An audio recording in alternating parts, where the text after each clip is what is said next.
Sailor Tarot Magic is the spot to get a reading from Sally, an intuitive healer and tarot reader. Known as the Nurturing Reader at New Jersey street fairs, you can also check out our YouTube channel for lunar and astro readings, as well as our Instagram for live weekly readings. Her rates are affordable, and you will leave with a newfound perspective. Sally is now offering an introductory class on tarot cards and intuition, and is available for parties. Call or text 732-314-0777 to schedule your reading today.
Hello everybody and welcome to tonight's coverage of the regular season finale for the BTDY Racing Series presented by KHIO. It is a great night on Daytona 500 week and racing season starting again, but this regular season coming to a close as Jeff Wright has in fact almost wrapped it up, but nonetheless a 300-mile race of the No Bull Challenge, and to add to that the longest race of the season at the famous Charlotte Motor Speedway located in Concord, North Carolina. And go through a little bit of track facts here. A 1.5 mile length cookie cutter racetrack, 24 degrees of banking, 5 degrees of banking on the back stretch, and a dog leg quad oval on the front stretch. This track owned by Humpty Wheeler for a long time, opened June 15th of 1960 and holds place to one of the crown jewels of the NASCAR Cup Series, Coca-Cola 600. But as we said, this is the final race of the regular season, going for what will be later Kansas next week, Kansas, then Iowa, Chicagoland, Watkins Glen, Dover, the new Atlanta, Bristol, and Auto Club Speedway, the championship finale. And everybody in the broadcast booth, hi everybody, I'm Alex Martinez, and joining me as my co-commentator and producer Logan Thurkel. Logan, great to be back with you. Sorry I didn't make it last week, but it was a great race at New Hampshire, and now shifting from New Hampshire down here to North Carolina and Charlotte for the regular season finale. One of the longest race of the season, 300 miles. How do you think these drivers are going to attack this racetrack? You know, I think it's going to be a slow and steady race here tonight, Alec. It's all going to be about patience here. We've got a very long race, as you mentioned, the longest race on the schedule for the regular season. So it's, I don't think there's going to be too much action until we start getting around a lap 150 area before we start seeing some of these drivers making those moves to put that race car up at the front of the pack. Yes, it will, and it'll be interesting to see how these drivers will attack 300 miles, and it will be a day-to-night transition. Qualifying just got done, so now we'll go to our points before we get to our starting lineup. Points, basically, we said, wrapped up with Jeff Wright having almost a 80-point lead over Chris Samard, who's number 2 in points. And to look in what we have here, on the cut line, Jace Coley, Dallas Sullivan, something we'll have to look for and monitor as well. Brody Hayes right on that cut line after a wreck last week and it looked like to be a race that he could have won. He looks like he'll be close, and then don't count out. And I don't think I see Jake Mackey or Jake Mackey has going to need a miracle tonight to really make it, but it's possible. as well with Max Cost. Jeremiah Vincent not here tonight. Neither is AJ Stravato, so most of these guys are going to be eliminated from chase contention. But some of these drivers could fall. Our Daytona winner still in jeopardy a little bit. It would take a lot. But right now, Brody Hayes, Dallas Sullivan, Jace Coley will try to keep you updated on their races throughout the night. And we'll go to our starting lineup as the field is beginning to roll. Heath Mayado continues his hot streak on the pole here tonight with a 29.825 into his outside. Good to see him back. Angelo Ronis in the 29. Behind them, it's going to be Jeff Wright, the regular season champion, with Brody Hayes to his outside. Then row number 3 has Jace Coley leading the night. He's starting off to a good night, starting in 5th. Ray Massey is 6th. Behind them, it's Ronnie Osmer and Dallas Sullivan, and then followed by Chris Samar to Dennis Faircloth, the top 10. Just outside of our top 10, we've got Noah Mahalski in the 03 next to James Loveland in the 02. Cody Adkins takes the 55 to the 13th starting position next to Max Cost in the 63. Alan Dice in the 5 next to Jake Mackey, neither driver with a qualifying effort. And last but not least, we have Zach Smith in the 91 and the 14 of Todd Giles Jr. bringing up the back of the pack here tonight. We're just about into that Geico restart zone. Yes, we are. 18 cars, 300 miles, 200 laps around the mile and a half of Charlotte Motor Speedway. Green flag is out, and we're underway in the BTDY Marathon 300.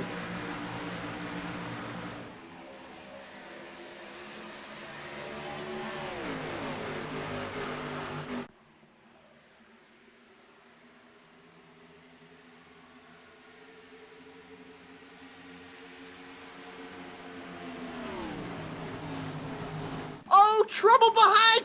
There goes Ray Massey around, and he clips Dennis Faircloth. Most of the field trying to avoid. Max Cost gets in it, and there's more wrecking ahead. Dennis Faircloth hard into the outside wall. Noah Mahalski is in it, and it looks like Cody Atkins is in it, and there's another driver stopped in the infield. It's James Loveland with a lot of damage.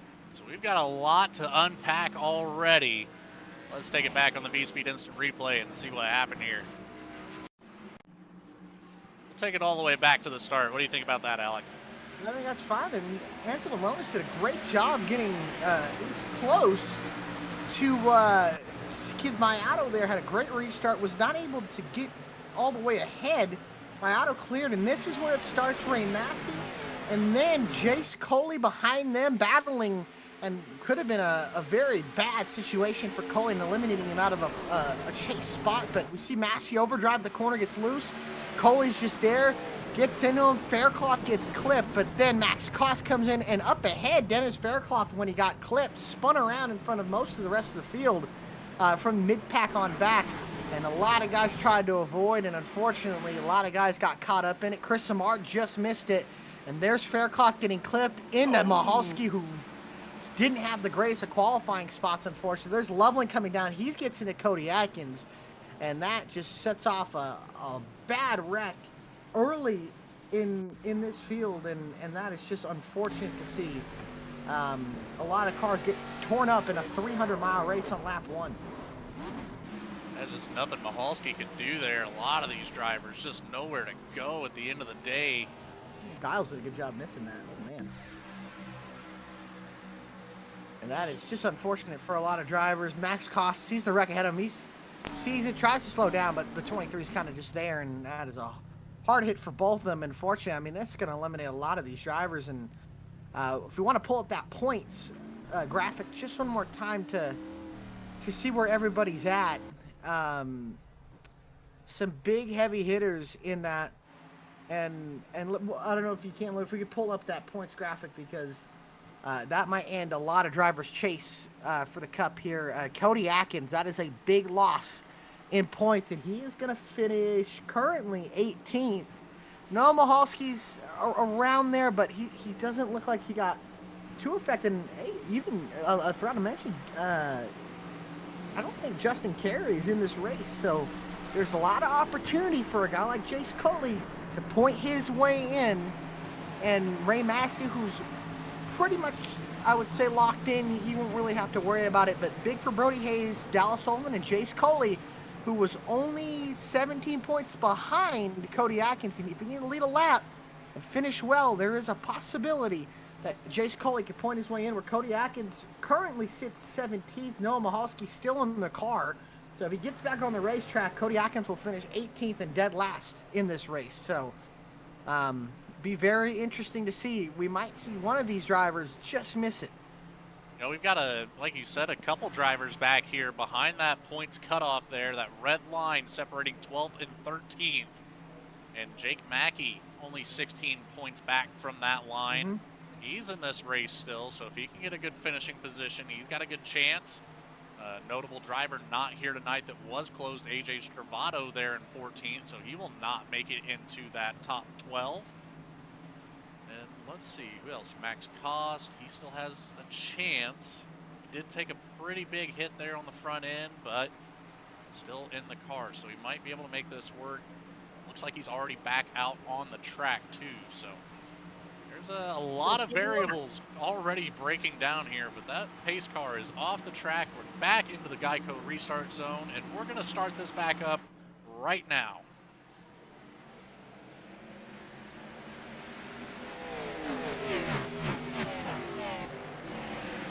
Underway, great restart from Mayato, and now Jeff Wright able to get ahead of Angelo Ronas. Ronas trying to get down in front of Hayes. Osmer goes into 5th. Coley back to 6th. And followed by Samard, Sullivan, and then a battle between Dice and Mackey for 9th on the racetrack, and they'll get it settled out. Now Fairclough was caught up in that underneath Smith for 11. And now the field will single file out as lap 6 will click on the board, and a long way to go. A lot of cars already taken out early in this race. A very long way to go indeed. Ray Massey, Cody Atkins, Noah Mahalski still not back on the track just yet. It's 3 drivers out of our already rather small field, Alec, taken out of the race. Yeah, some big names taken out right there. Coley underneath Osmer for 5th. Coley looks to have really good race pace, and can he keep it up for a long run? Can he pull off a miracle and point his way into the chase for the BTDY Cup that starts in, I believe, 2 weeks' time at the Kansas Speedway, because there is an all-star race next weekend, and that'll be very interesting to see. Can Coley point his way in as he works on Brody Hayes? BTDY All-Star Race still has not been announced what the track is going to be. That will take place next Tuesday.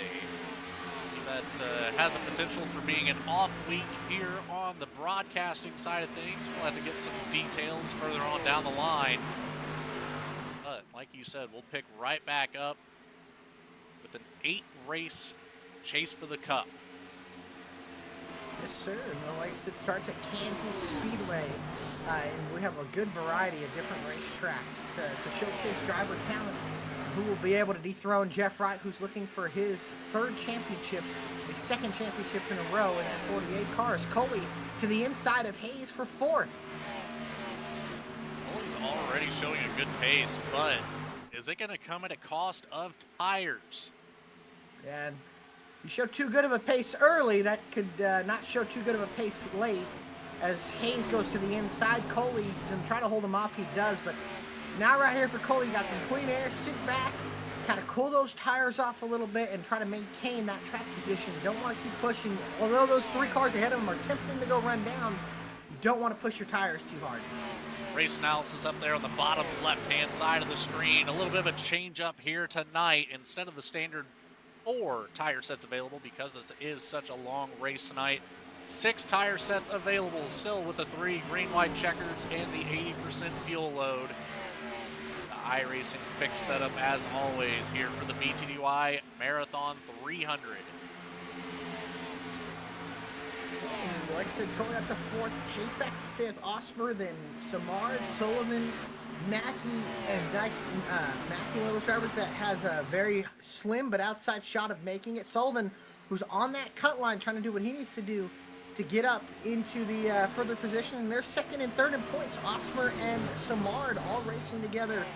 Seeing who can maybe take that 2nd spot and earn extra bonus points for finishing higher up in points and getting seated as well. seating will be very important here. The 46 there right behind Dallas Sullivan. He was 12th on the board for the points, so tonight will be ever so important for him as well. Yeah, on the bubble. Him and Brody Hayes. Brody Hayes, last week, I don't think we turned one, but from what I was able to watch, Brody Hayes is probably the best car at New Hampshire. Was able to kind of get away from Jeff Wright, pull away, and then that restart got in a wreck, got nailed, and unfortunately that was the difference in him being well off going into this race to being really, in a bunch of trouble.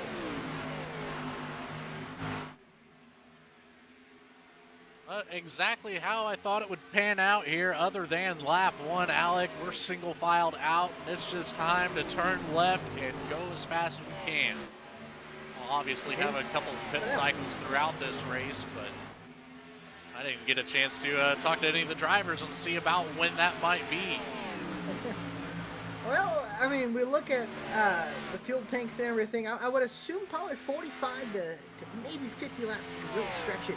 I think somewhere from lap 45 to 50, obviously the caution laps will help, so I would expect the pit stop 52, 54 from now, and I think it'll be very interesting to see how the strategy will work. I think clean air is king right now, and Keith Mayato has it. He's holding off Jeff Wright and Angelo Ronis, but how long can he do it? Jeff Wright's been so good on these mile and a halves, and I think if you give that 48 clean air, that might be all she wrote.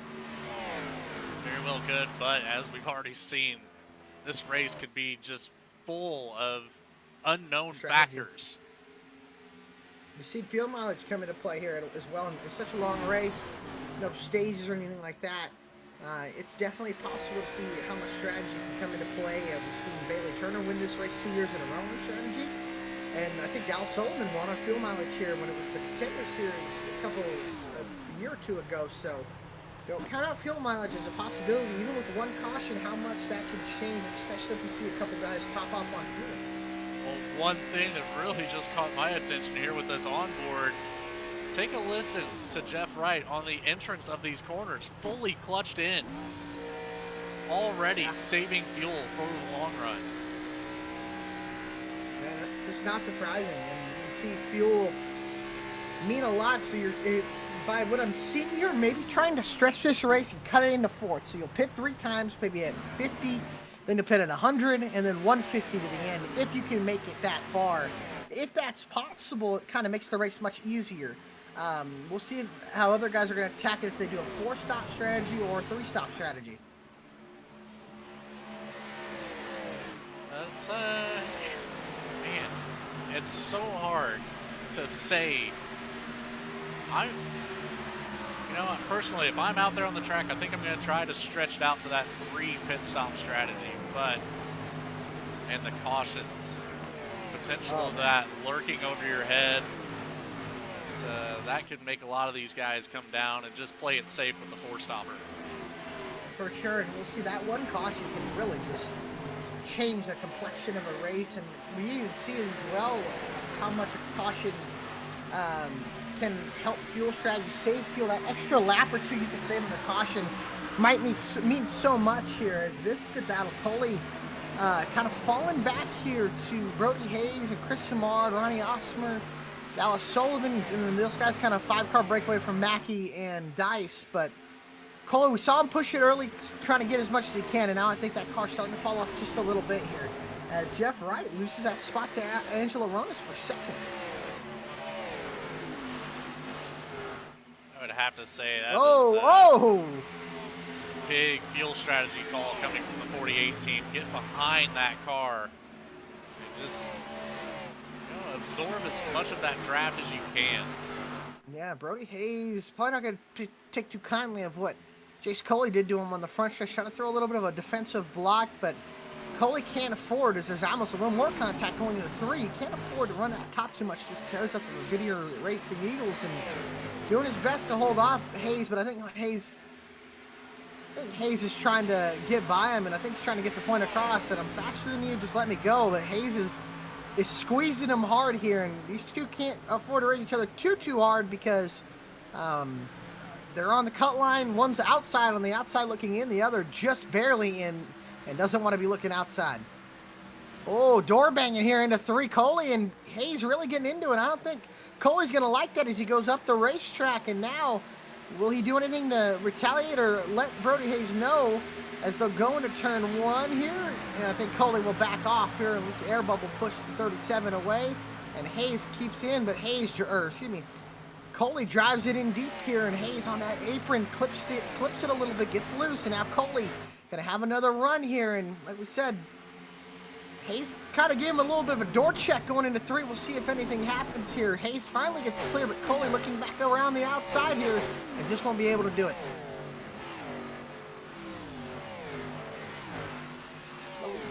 Contact there with the wall on the corner exit. Saw that through the fence somehow. And here comes Samar now under Coley. Coley losing spots here. Might have pushed those tires just a little too hard. Osper right behind him. And there's Dallas Sullivan. That's the guy you really need to worry about, Dallas Sullivan, because he's the guy you're realistically racing here. Only 6 points separating those two as Samar and almost a little contact with Osper getting to the back bumper of him. Dallas Sullivan setting the standard for the cut line, 296 points on the season. Brody Hayes 1 point above Sullivan here. Then it's a 10-point gap up to the 55 of Cody Adkins. Like and you got to think. Go ahead. You got to think. Sorry, you got to think. Cody Atkins is sitting 17th right now. And would you say he was 10 points ahead of Dallas Sullivan? So right now, there's 1 point separating those two for putting Cody Atkins on the cut line as well. Justin Carey, who wasn't too far ahead, as a lot of those guys just caught the wall off before. But Cody Atkins might be the guy who's out of this race now that we'd be talking about being out of the chase, because this could be a make or break situation for him. Depending on where the 46 and the 65 finish. All it takes is that one extra spot here if Mahalski comes back out on track. If the race ended right now with Sullivan and Hayes in their current spots, that would eliminate Cody Atkins. But we've still got a lot of race to go before we can start talking about valid statements. This is all just spitball right now. And we're just basing off of if Mahalski goes back on the racetrack. Does he do it? Does he not? And right now it also depends on the performance of Jace Coley. Can he find a way? Maybe he has to think outside the box and feel safe. And I'm curious, maybe is Dallas Sullivan trying anything like that? Because we know Dallas is not afraid to go hard on the strategy here and stick to it. And if Sullivan can pull out a top 5, he doesn't have to worry about, missing the race. At this point, I would almost say Sullivan in the top 10 would essentially lock him in. Right now sitting in 8th, but same with Brody Hayes. Trying to do the math here on the point standing while watching the race at the moment. Max Cost is still out there, so get some points here. He is 7 laps down, however, or 8 laps down even. Yeah, I think Cost is going to be mathematically eliminated. I just don't think we're going to get 7 cautions. I think we might see this race go caution-free to the end. That's been a trend in this series, in this race. I know, I will say, that is, I think, the second race in the last 3 or 4 years that this race has happened in the season, that there was a crash lap 1, and then the rest of the race went caution-free. I'm not saying this race has gone caution-free, but the tendencies of this race is that normally, if we get 1 caution on lap 1, it does tend to go all the way to the end. So we'll see. There could be a caution mid-pit cycle. You just never know. But the way these guys are racing, it's possible. But we know there's still 170 to go. There's a lot of time for these guys to get separated. And Sullivan looks to the inside here for the 8th position, or 7th position, excuse me. If I recall correctly, Alec, is that not how the clash went at the beginning of the year? We had a caution on lap 1. Kind of preseason jitters. I think we had a little bit more than 1 caution, if I'm not mistaken.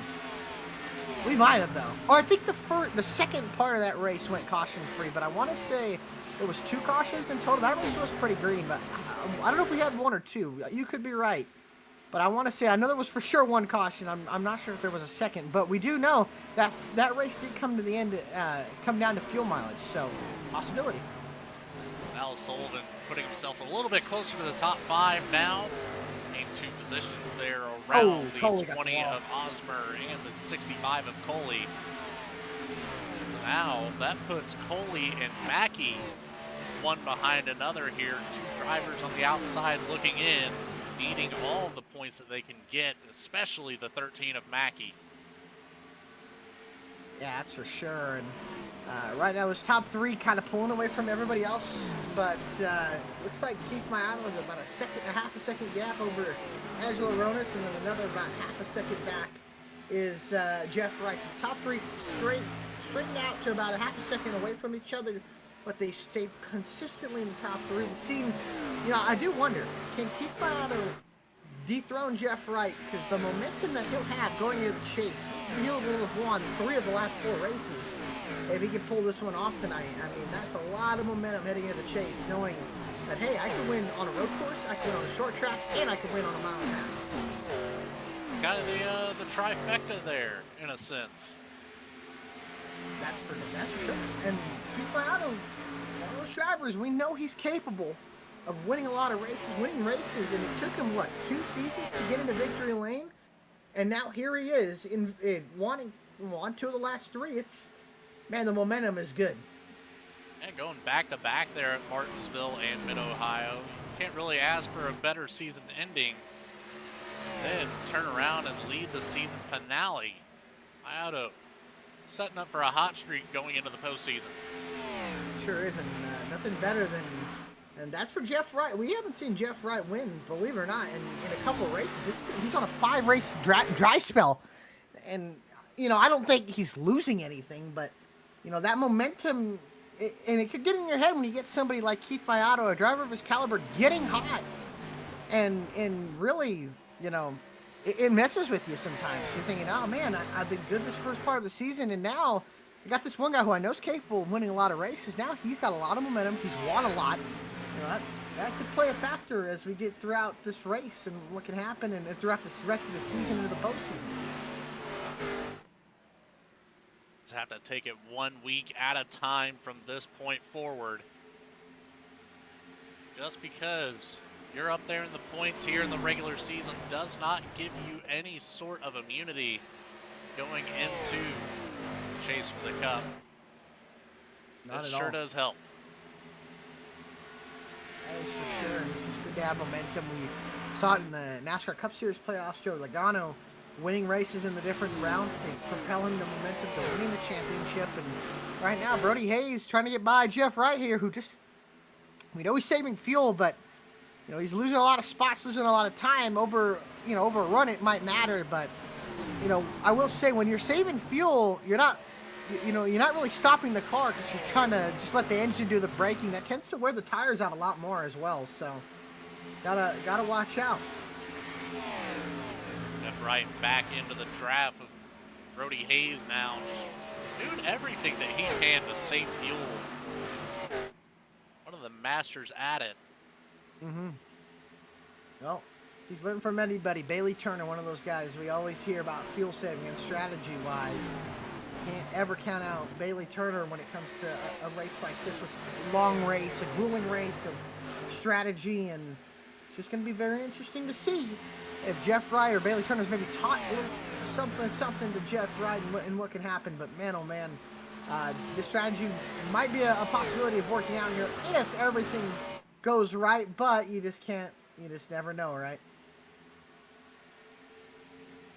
That's one thing to talk about it, but it's another one to see everything unfold. So true. It's going to be very interesting to see how this race plays out, and we're coming up shortly on pit stops here. Probably give it another 10 or 15 laps away, and I'm sure by lap 52 to 54, we'll probably see most of the field come down to pit road, and just going to be how long could Jeff Wright stretch it to get himself at least comfortably into the 3 pit stop territory, because I think he's going to have to do it another run or two, most likely. The whole race he might have to be on fuel save mode. And it's one of those things. It could play out in his favor. It could put the 48 at the back of the pack. He's already dropping another spot here to the 77 of Chris Savard, who looks to the inside through turns 1 and 2. He's going to get that advantage Not quite as much as I thought. Back side by side down the backstretch. Right with a great drive off of turn number 2. Samard should get clear here. There it is. And the 48 falls right back in behind, as we've seen him do a couple times already. But Samard into the wall out of turn number 4.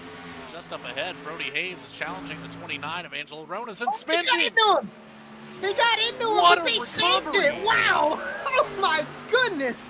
What a save from the 29 of Ronas. And, oh, my goodness, I don't know how he held on to that.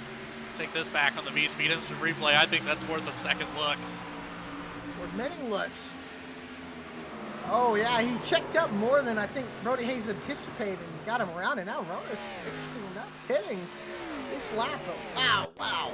What a save from the 29. Go on board with them. We had to work on that wheel to get it saved here. On board with Brody Hayes. Most of this field coming in. I'm very surprised. Early pit stops here, but just lifts a little bit earlier than he thought and got into him. And what? It's just a wheel man. Angelo Ronas to save that. But allowed Keith Mayato a 2.5 second lead, or 2 second lead. But, man, this is on board with Angelo Ronas here. What a save. I think that's possibility save of the year. Would you agree? I would definitely say that's a contender for sure. That was so sideways there for the 29. Brought it right back around, foot back in the throttle, and he's clean and green still on the racetrack. Incredible. Brought it into pit road now, so that's going to be something to monitor throughout this race. A lot of guys brought it in, actually. Angelo Ronas in. Dallas Sullivan came in. Jace Coley, Evan Dice, all into pit road. Todd Giles into pit road as well. So top 7 staying out on the racetrack with Keith Mayato a second, almost 2-second lead as Samard back underneath right. I'd have to say, I feel like we just found out who our separate groups of the 4-stop and the 3-stop drivers are. That's pretty well a perfect split down the middle. Hayes, I'm looking at Hayes. He's got a really good long run pace. That last time, a tenth faster than Keith Mayato. We'll see this time by how much faster he is this time. But Mayato at 99, Brody Hayes at 87. So good pace out of Brody Hayes long run. So don't count out the 37. And look at what the 37's doing, moving around the racetrack. Something you don't see a lot on iRacing, moving around the racetrack, and he's finding some speed. Kind of move that line up to middle or even the high line there in 1 and 2. Then that low line, hug that blue line as much as you can through 3 and 4. A little bit of contact with the wall, but nothing too crazy. Composite bodies are good. Just kind of learning the limitations of the car. Exactly. He's definitely giving it all he's got, that's for sure. And he's cut already a half a second out of Mayato's lead, but top one kind of burns tires off really quick, so you got to be a little bit more careful and how hard you push it. I think everybody's more bottom feeders in the 3 and 4, but 1 and 2, it seems like in the sun you can move around a little bit more. But this track is going to change a lot, especially once we get into night. This track will be faster, and I think we're about, I don't know, probably by lap 150, this track will be under full darkness.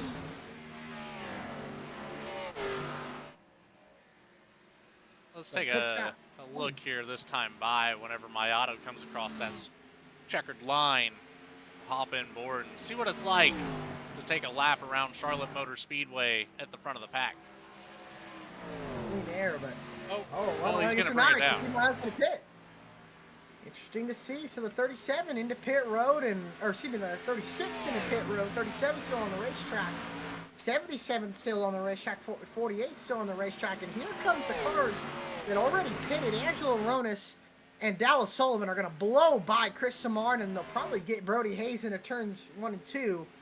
And I think Samard's going to be pitting this time, probably, and yes, he will. And this will be interesting to see, where do they cycle out here. Samard coming in, Wright stays out, Hayes stays out another lap, trying to get that miracle, or that magical lap 50, I would have to guess.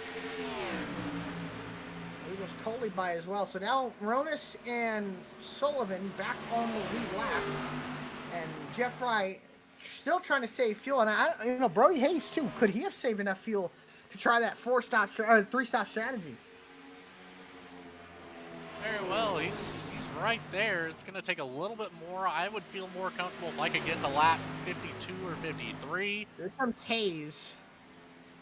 That's just All me. right. I'm up here. They're down there. They have the better calls. God, he's getting past my guys. So Jeff right now has the lead of the race, gets his lap led, and Zach Smith staying out on the racetrack. So still a little bit of ways to go. And the interesting thing for Zach Smith, he topped off on fuel, so he's still going strong. And maybe topping off could have been a good decision that last time if you had pitted, if anybody was willing to try that. And it looks like Jeff Wright stays out one more lap. I think Zach Smith might be coming in. Brody Hayes done with his pit stop, but will hand the lead over to Ronas, Sullivan, and then eventually Keith Mayato will go right on by, and you'll see Mayato blow by Jeff Wright here, like he's standing still.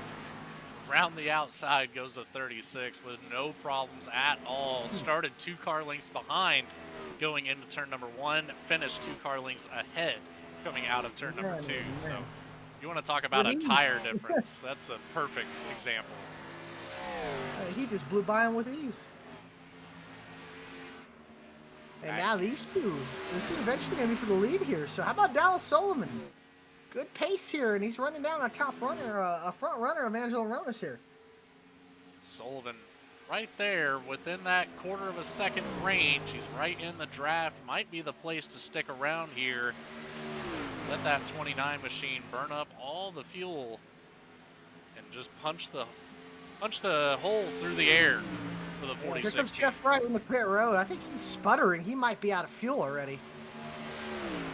Oh, he's hot on the brakes. He's almost spinning in the pit road and might have halfway spun. Did a good job saving it, but he is, I think he's sputtering down pit road. He might be out of fuel. That would make sense why he was trying to keep all the momentum possible. Yeah. Well, he's in pit road, made it to his box, but he said made it to that lap 53 mark, so might be a little more comfortable, but it's tough because of the position he's put in. He's going to have to save fuel, I think, again and again on every run. So what we'll see is a solid pit stop for the 48, 14.3. He is off and away, but a lot of time lost, and we'll see what his pace decides to do as Angelo Ronas takes the lead of the race. Angelo Ronas now leading. Sullivan has kind of fallen off there since the last time we took a look. Now back a little over half a second with a car between, but Massey's going to make that statement invalid now as he gets around the inside of the 29 machine. A little bit fresher tires. That car's been repaired too from that first lap incident as the field beginning to cycle out here. Angelo Ronas, the leader at lap 50, or what will be 55 when he crosses the start-finish line. Gives us an opportunity to go to a commercial break and hear some words from our sponsors here at BTDY Racing. We'll be right back and go to a live side-by-side coverage, and we'll be right back.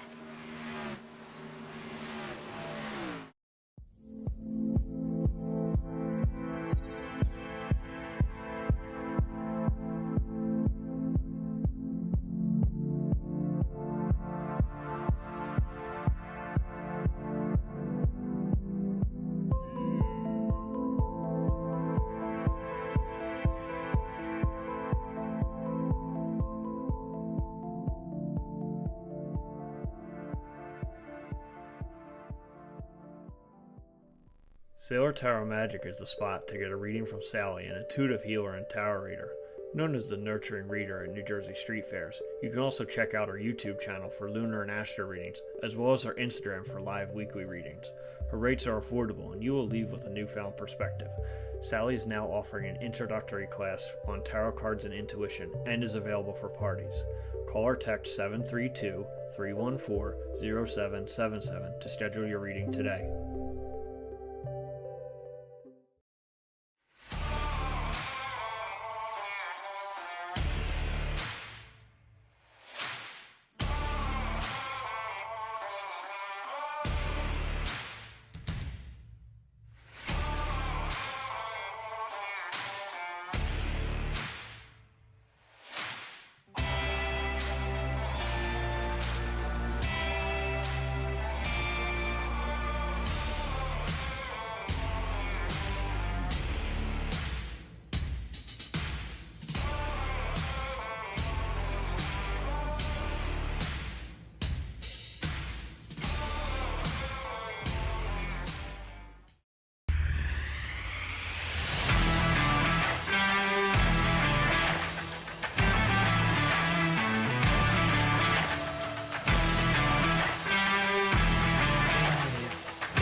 Back live here from the Charlotte Motor Speedway for the BTDY Marathon 300, the blimp cam over the Charlotte Motor Speedway here, as we are live for the Marathon 300, 61 laps down and 140 laps to go.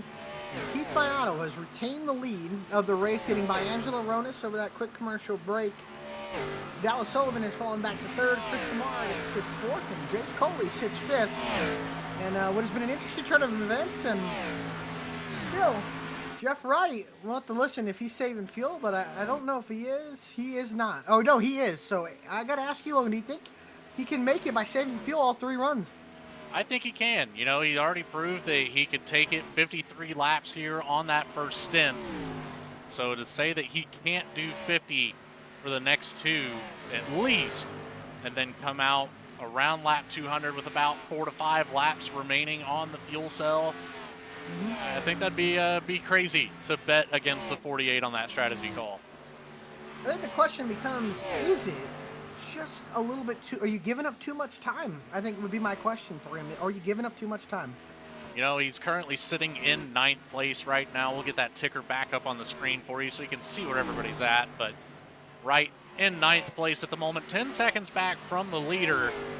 But you got to take into account these leaders up here that are going for the 4-stop run. They're going to have to come down. And we're talking about, you know, about 40 seconds in the lane from entrance with the pit to the exit. So, you know, he's got a very good shot. If he can make this 3-stop strategy work versus the 4-stop, it's going to be a close one. It'll be close, and I'm sorry to cut you off. I don't know, man. It's tough because he's going to give up a lot of time by saving fuel where everybody's just going to be push, push, push. At the same time, you know, if you look at the time in the lane, he's got about 40 seconds to play with. I would say 30 seconds would be, you know, the best number to aim for if you're looking to give up ground. But, you know, it's all barring that yellow flag, that the most treacherous thing that you can see if you're the 48 team right now. If you get into that later stage of this race, and we're around that lap 180 marker, it's be about where I would expect to see a lot of these drivers come down, between lap 170 and 180. And it's a dangerous call, but it could work out to be win number 7 on the season. It's a crazy stat. Jeff Wright trying to win 7 races in a singular season. He's got good pace. He's a little contact there almost between Dallas Sullivan and Chris Samard. Samard going to go by him on the inside here. Now, what Jeff Wright doesn't really want to happen is a caution, because he's going to give up all this track position.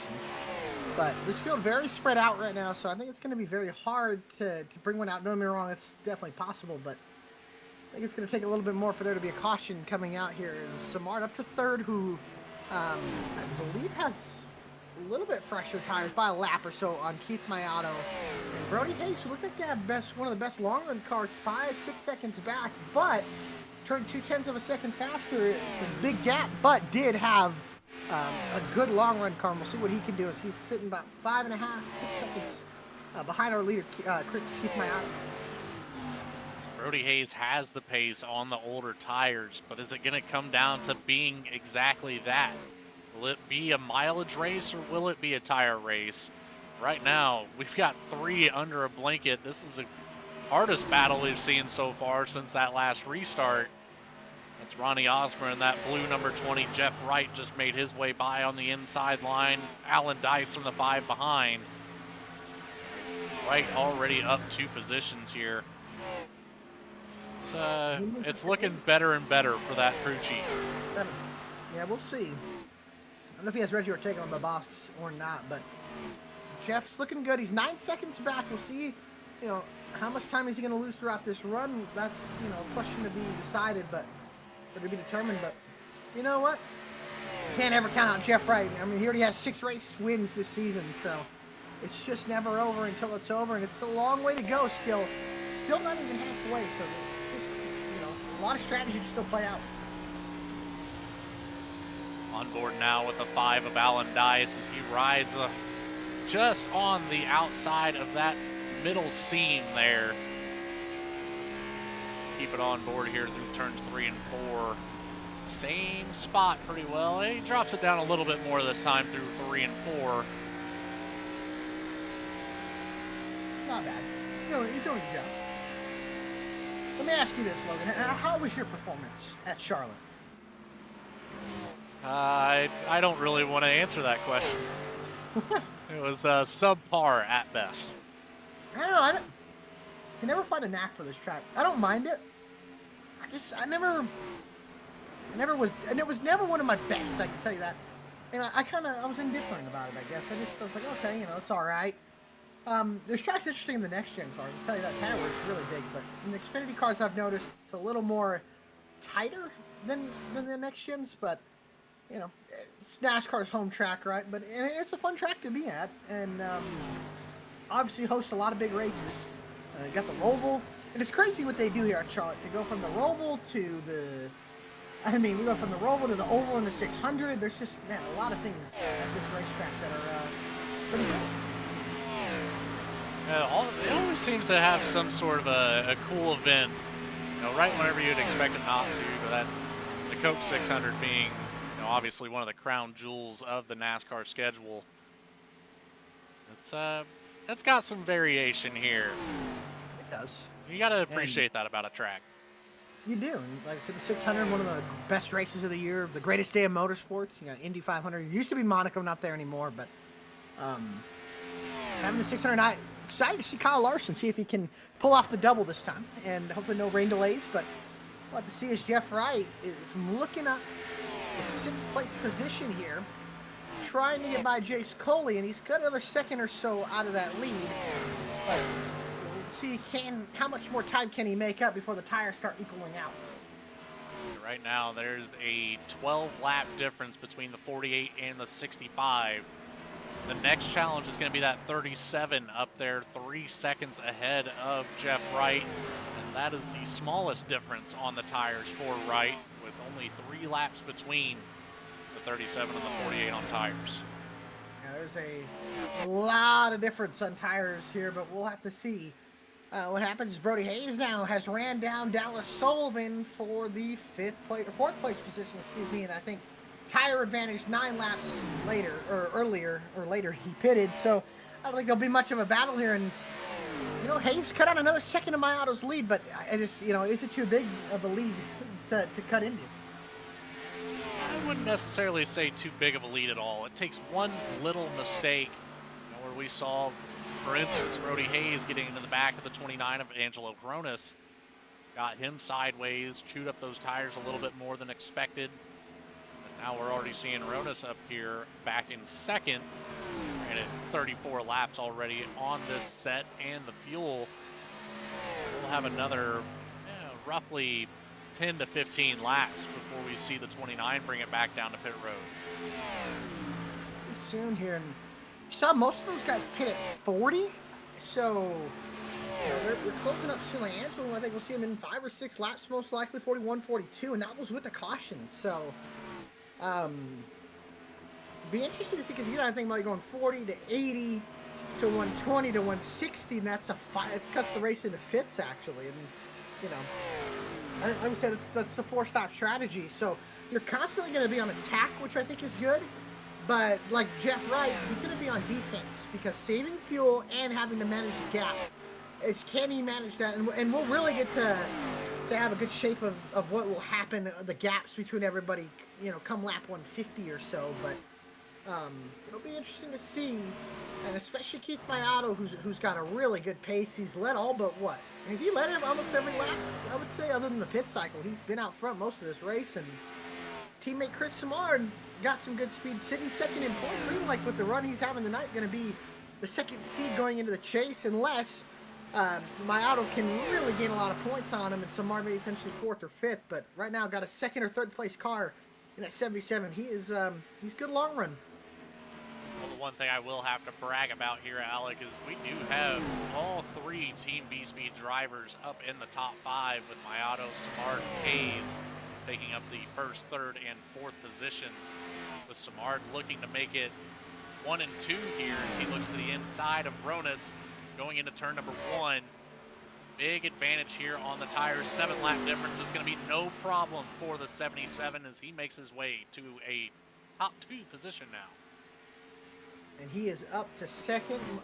Excuse me, Rona's down to third. And I think Ronnie Osler brought it in not too long ago, so he comes into pit road.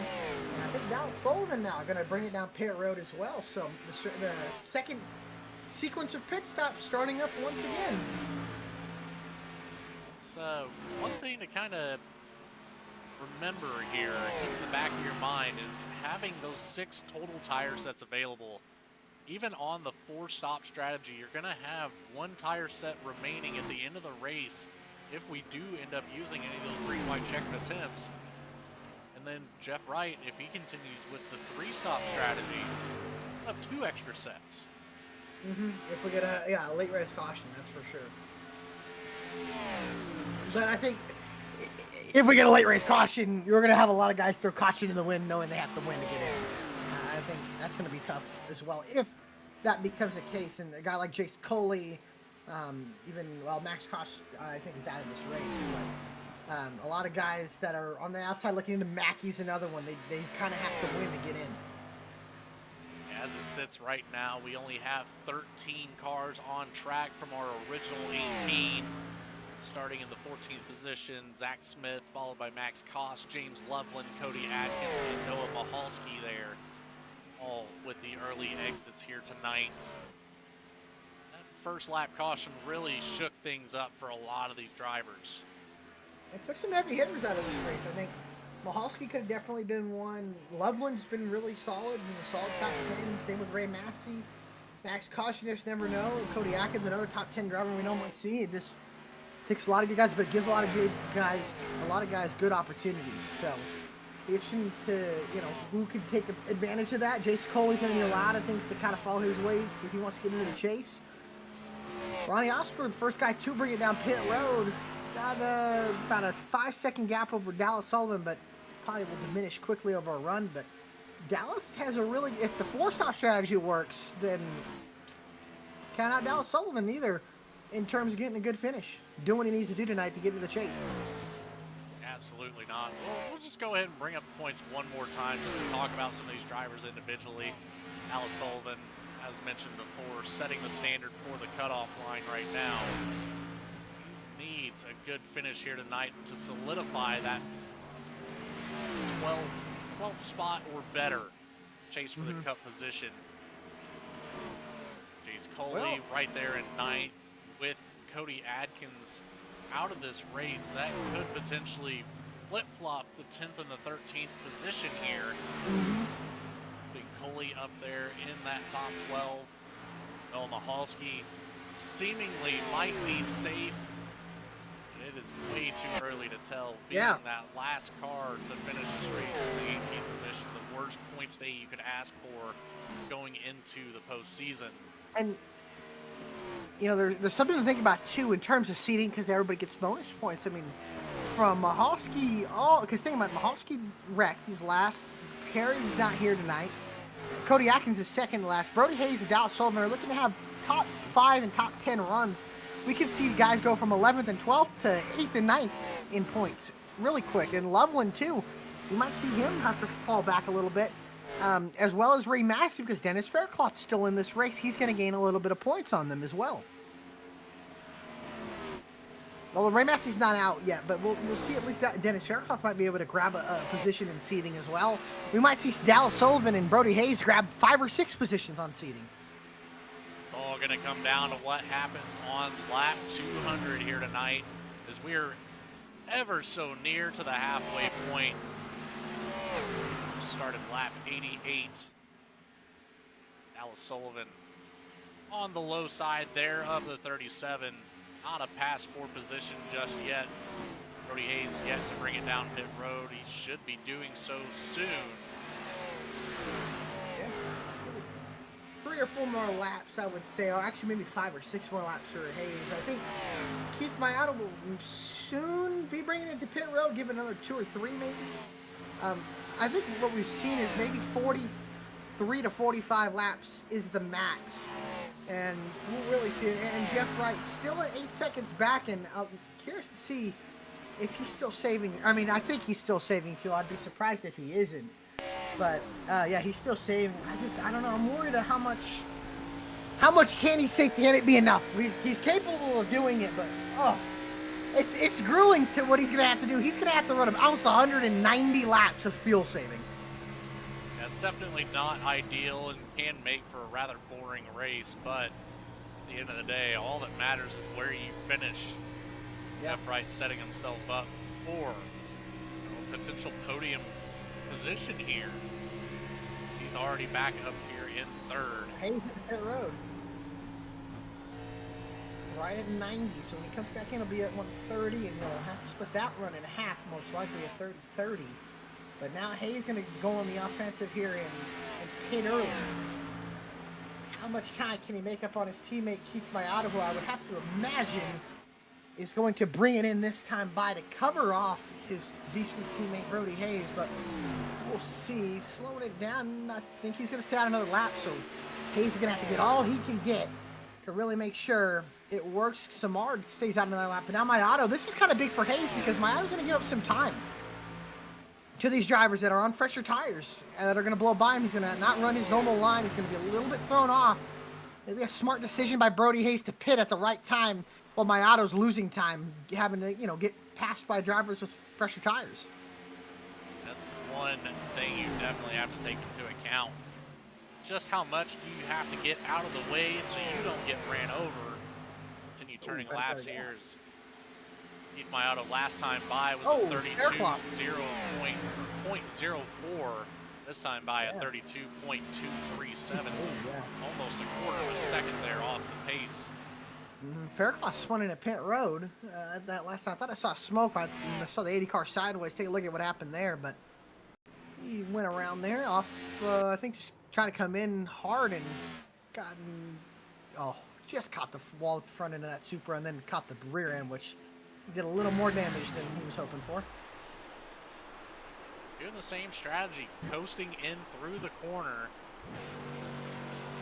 Brings it down below that. Ooh, just kind of didn't get the car below the line enough. Upset the suspension there. Luckily, shouldn't be any major damage. Maybe a couple tape strips there for that Toyota Supra on the front end. Should be all right to get back out on the track. We'll see. Looks like Keith Mayato and Chris Samard brought it down to pit lane. So submission. We'll see where they cycle out to where Brody Hayes is, who's going into turn 3. Or excuse me, coming off of 4. Mayato exiting pit road, and I think Brody Hayes will get the lead, but will have 4 lap older tires than Keith Mayato. Look to be better in long run, but 4 tires is a lot for the driver who's led most of this race, and Keith Mayato. Jeff Wright back there, lurking in the shadows, leading the race, but 42 laps on those tires. Jake Mackey in second now. I think this is one of the highest positions for the 13 all season long. Sure is, and running in second. He got a caution right now. He'd be in a good spot. I will say this for Jeff Wright, and we look at laps clicking off. Jeff still needs to go, if he's lucky, another 5 or 6 more laps, and that's a lot of saving fuel. He's going to try to get there, and I think he will get there, but you got to think about it. Jeff still has to go about 48, almost 50 laps on fuel and tires to get there. Oh, man, it's getting tight between Mackey and Massey.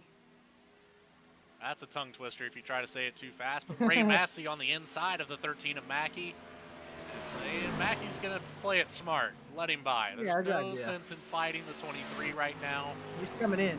There's a lot of laps that separate those two. But yep, indeed. Oh, he's spinning in, actually. Mackey goes around. That's a big mistake trying to do the long pit. And he goes around and he gets it back going. But we'll take a look at what happened. Seems to maybe downshift a little bit too early, and Will hopped into the pit road, and yeah, it's unfortunate, and that's going to cost him a lot of track position, a lot of time. That pit road entry is treacherous right now. It sure is. About a good battle. Coley with Hayes and Mayato This will eventually be for the race lead once the pit cycle goes through all the way, but Colin Hayes got into it earlier, but Coley gets out of the way. Bolden can't really fight him off or hold him off with way older tires, but this will eventually be the battle for the race lead between Hayes and Mayato, who have really started to pull away from Chris Samard. Chris Samard about 4 seconds back right now from Mayato. Got a lot of ground to make up, but we still have over half of this race. Next time by will be the start of lap 100. Jeff Wright still needs to go a couple more laps. I think, oh man, that's just grueling for him as Hayes goes to the inside, Mayato goes to the outside. Into 3 and bat will eventually be for the race lead. And Keith Mayato, I think, holding on the exit here unless he gets into the outside wall, though they still stay side by side, but I don't think Hayes will have much for him, and Mayato gets back up to 5th at the moment, but will soon to be the lead, and they'll get by Ronnie Osmer here, and that'll be for 4th on the racetrack, and Mayato goes up to 4th as he gets by the 20, and then still 4 seconds up the road. Dallas Sullivan just got past for Angela Ronas, who will take the lead once Jeff Wright brings it down pit road, but you know, can't count those guys out either. They're on a little more of a different four-stop strategy than Keith Mayato and Brody Hayes. Yeah, there's a whole mixture of strategies. We got obviously Jeff Wright on the 3-stop. We got most of the field on the 4-stop, but it's a mixed 4-stop. It is. This race and is Jeff playing Wright out so odd. Jeff Wright just came in, and I am a little bit worried about him coming in. He only did 48 laps. Oh, now 49 coming in, but man, he is going to be cutting it close on fuel if this works out. Oh, and he just missed his stall.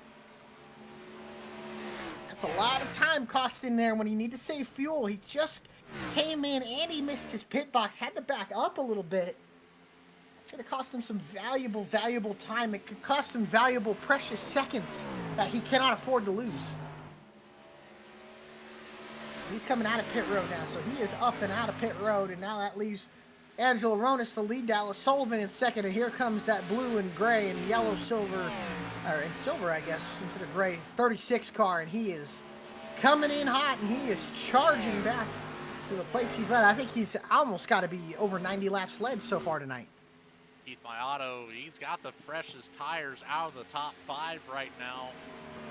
About 4 or 5 laps, so should be able to make pretty quick work here of the 46 as he now gets to the inside off of corner exit, across the tri-oval, and he has that spot. He gets it up to second, goes to 36. Hayes about a second and a quarter behind him. And now Mayato will give me another, probably another lap or so before he gets back up to the front. Angela Ronas has done a good enough job to get a couple laps led, but Keith Mayato has just been on it in terms of pace, in terms of speed, and just really everything in execution here tonight. And I think Angela Ronas giving the sign to Keith Mayato to take it to the bottom, and he'll do just that, and he'll take the lead as well to go with it. And Mayato recycles up to where he came in at the beginning of it. And the 36 takes the lead and will begin to make a charge, once again trying to get his 3rd win of the season, as he's led almost close to 80 laps in this race and will easily eclipse that, and I'd have to guess eclipse 100 laps tonight. And we'll see what he does with this pit strategy. When does he bring it in? Because remember, he still has 2 more pit stops to go. So still a long way left in this race. A lot can happen in terms of strategy. But as we do that, and the field kind of gets recycled back into where it was, we'll go back to a quick commercial break, to a side-by-side. And we'll be right back at the live action after a quick commercial break. And probably still be caution-free.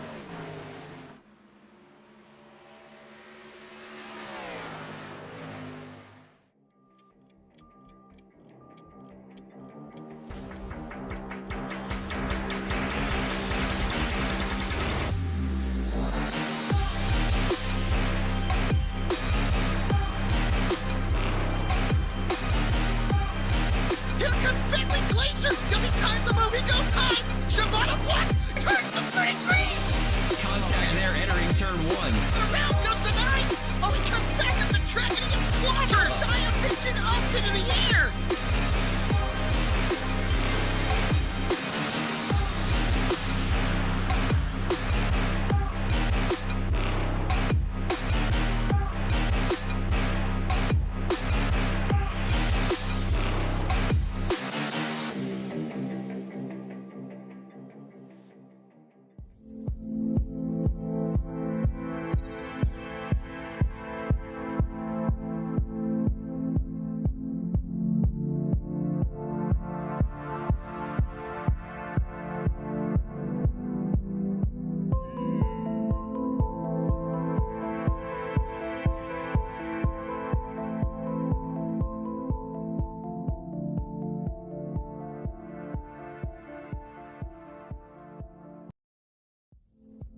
Sailor Tower Magic is the spot to get a reading from Sally, an intuitive healer and tarot reader.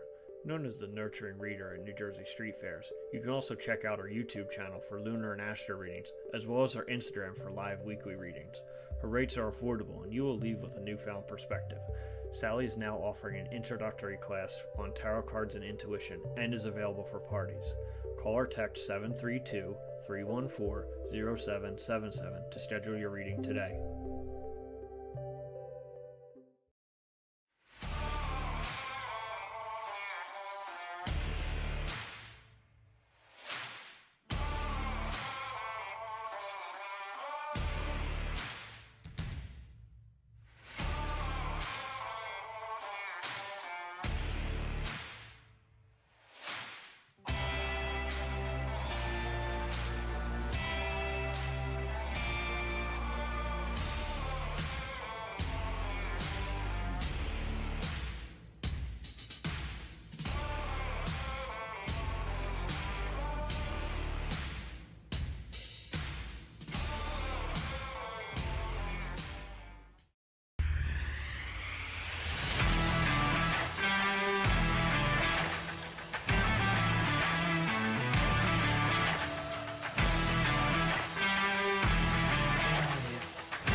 And back live here from the Charlotte Motor Speedway for the BTDY Racing Series season, regular season finale here from the Charlotte Motor Speedway, the BTDY Marathon 300 live on VSPEED. Appreciate all of those who have tuned in to our coverage. Remember, for those that aren't subscribed, like this video and subscribe to VSPEED for all of the VSPEED racing content that goes from Monday all the way to Sunday. And a lot of great broadcasters, great producers, and everything that goes on in VSPEED here. And got a great one next to me as I'm Alec Martinez alongside Logan Thurkeld. Logan, we've seen a wild race. Different strategies still playing out. We're now past halfway. Who do you think is going to be able to come up on top of this one? You know, it's so hard to say, Alec. It's, you can go with the guy that's 1-6 already, who seems to be on a fantastic strategy here tonight. Or you could go for a wild card. Or you could go for a guy that's got 2 under his belt. KHIO currently leads the race. There's so many fantastic drivers here on these Tuesday nights. It's really hard to narrow it down to just one. I think I'm going to have to wait until about lap 170 before I officially put in any sort of answer on that. Yeah, for sure. And we'll have to see what will happen during the end of this race and everything that is possible. And we know KHIO still on a strategy that looks good. He's been the best car all night. He's led most of the laps tonight. Close to eclipsing 100 here within the next 10 or so. Jeff Wright, like you said, on that strategy, a unique strategy. He's won 6 races for a reason this season. And he's won 2 championships for a reason. And we'll have to see as this thing shakes out. Is Brody Hayes under a little bit of pressure from his teammate Chris Samard? Just a touch, as they've both caught up now to the 29 of Angelo Ronis. At 37, 77. The 37 just can't really seem to get away from teammates. We saw him battling with his teammate KHIO earlier. Now he's got teammate Chris Samard all over the back bumper. Tell you what, though, it'd be really, really cool to see a VSPEED 1, 2, 3 here at the end of this race. It looks possible, but Jeff Wright might be able to spoil that if he can make it on fuel. And really, it's a shame for Brody Hayes, who hasn't won this season. He's been the best, I would say, at short tracks. Could have, should have maybe won Martinsville. Lost to teammate KHIO there. And then last week, I know I wasn't in the booth for, but you and Connor Horn here, and it looked like Brody had the best car at New Hampshire, and then just got taken on that restart round. Yeah, Brody just short end of the stick on that one. Fantastic race all race last week. The cards did not fall in his favor at New Hampshire. And Bailey Turner was able to get a win there. And how about, was it Chris Samard's second place finish last week? The momentum's really on the 77 side as well. He indeed it is, but if we're going to talk about momentum, how about Angelo Veronis able to battle here on the outside? Unfortunately, going to give up the spot to Hayes, and now the 77 is Samard on the inside here to gain that position. So as it sits right now, it's a VSPEED 1-2-3 at lap 120. How about that? It's a sight that you'd like to see, and it doesn't have if Adam Baker's watching, I think he's liking this. You know, Tom's liking what he's seen. Good to have you, Tom, as you check in and tune in to all the races on VSPEED here for BTDY. And man, oh man, what a great thing going on here for the Team VSPEED cars, sitting 1, 2, 3. But we have a battle between two of them here, battling for second. A bit further back there, Jeff Wright was under fire. Not too sure where that battle went. So we'll get right back up here to second and third place. Brody Hayes, Chris Samard, Angelo Veronis there in that 29. It's a pretty good battle here for a podium position. It is. A lot of race to go. Dallas Sullivan back in pit road again. 40 laps. Coley in the pit road. He goes 40 laps. They'll have one more stop left in this race. Keith Mayato will still need to bring it in. He's going to have to bring it in 2 more times. Jeff Wright, we're thinking, has one more stop left, but he is going to have to go another 48 laps. It's possible, but it's going to be very close. And he's going to have to save fuel the entire way around and then do it one more time on that final run. If I'm on the 48 team, I would like to see him stretch out this fuel run as long as he can. Do exactly what he did that first time by, where you mentioned the engine sputtering coming down pit road, just enough to get back to the box. Jeff Wright's going to have to do it again here, at least get close to that number and have hopefully 2 to 3 laps worth of fuel left on the tank once that checkered flag goes down.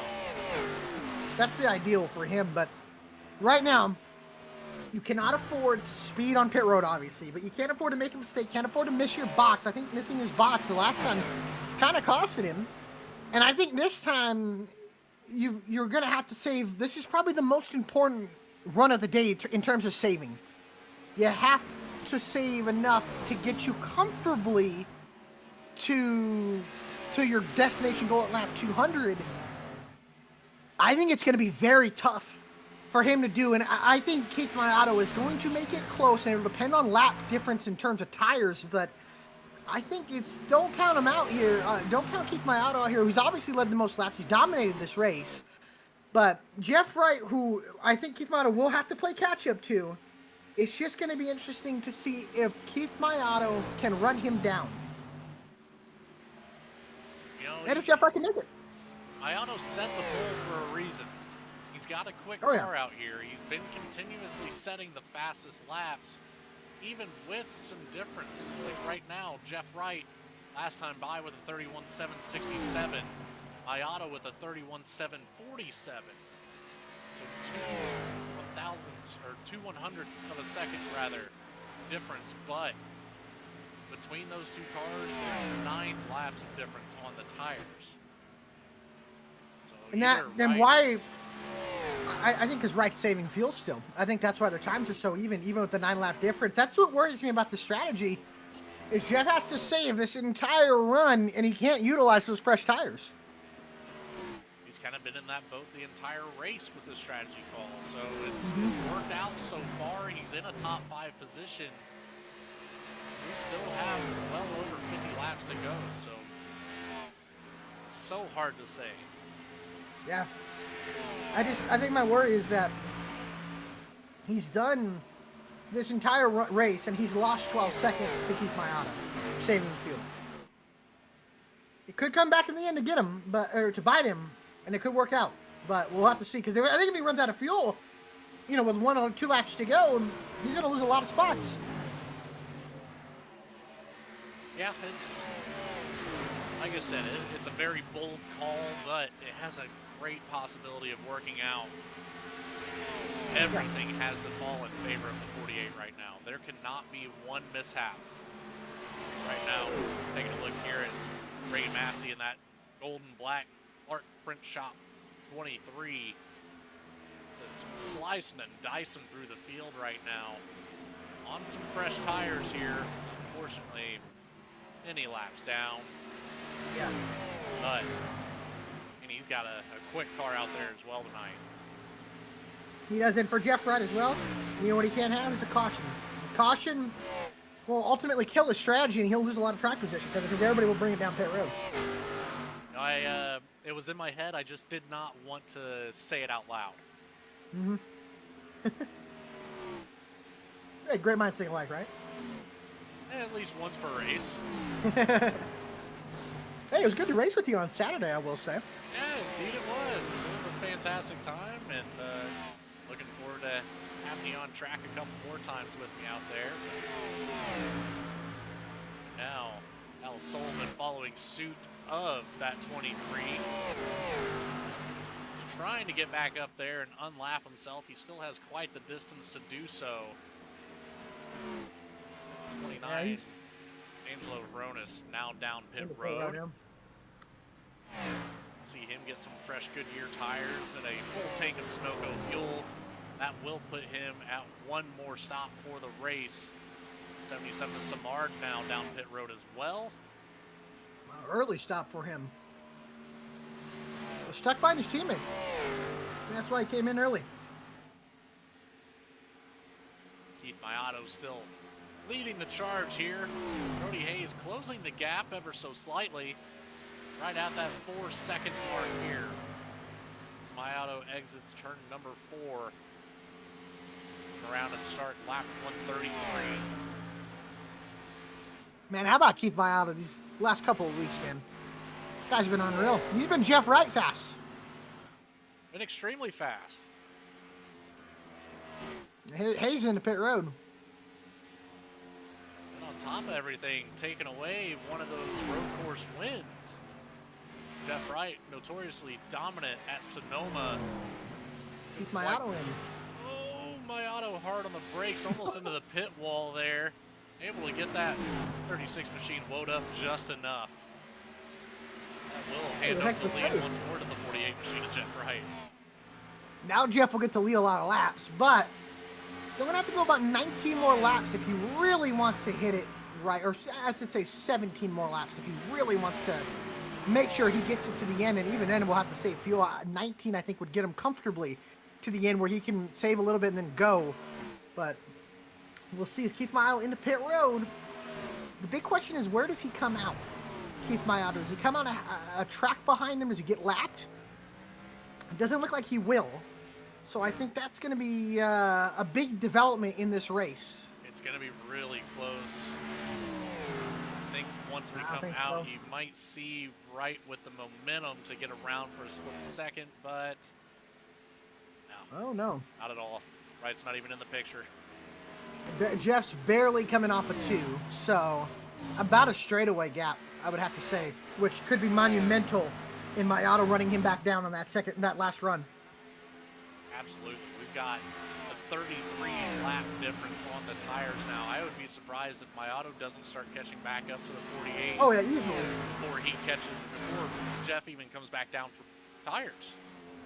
Well, I think if he does that, then you can give Keith Mayato the win right there, because I don't think Jeff Wright saving fuel on older tires is just not going to win the race.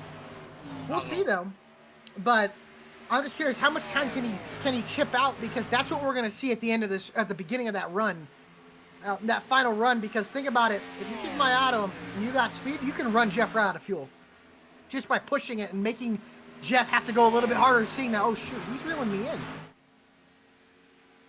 We'll see the difference. Might be the call for the 36 machine. Just run as hard as you can and see if you can catch back up to the 48 as it sits right now. And then once Jeff Wright comes back down to the pits, you might as well follow suit. Get some fresh tires on there. And essentially Jeff Wright's a lap down at that point. Yeah, just about. We'll see that time too. Almost 2 seconds faster. Keith Mayato, and he was passing a car. So Mayato I think Mayano's got the right strategy here. The three-stop strategy, it still has a potential to pay off. I don't think it's going to be as a podium position. A little bit of win. Podium, we'll see. For Jeff Wright, at least.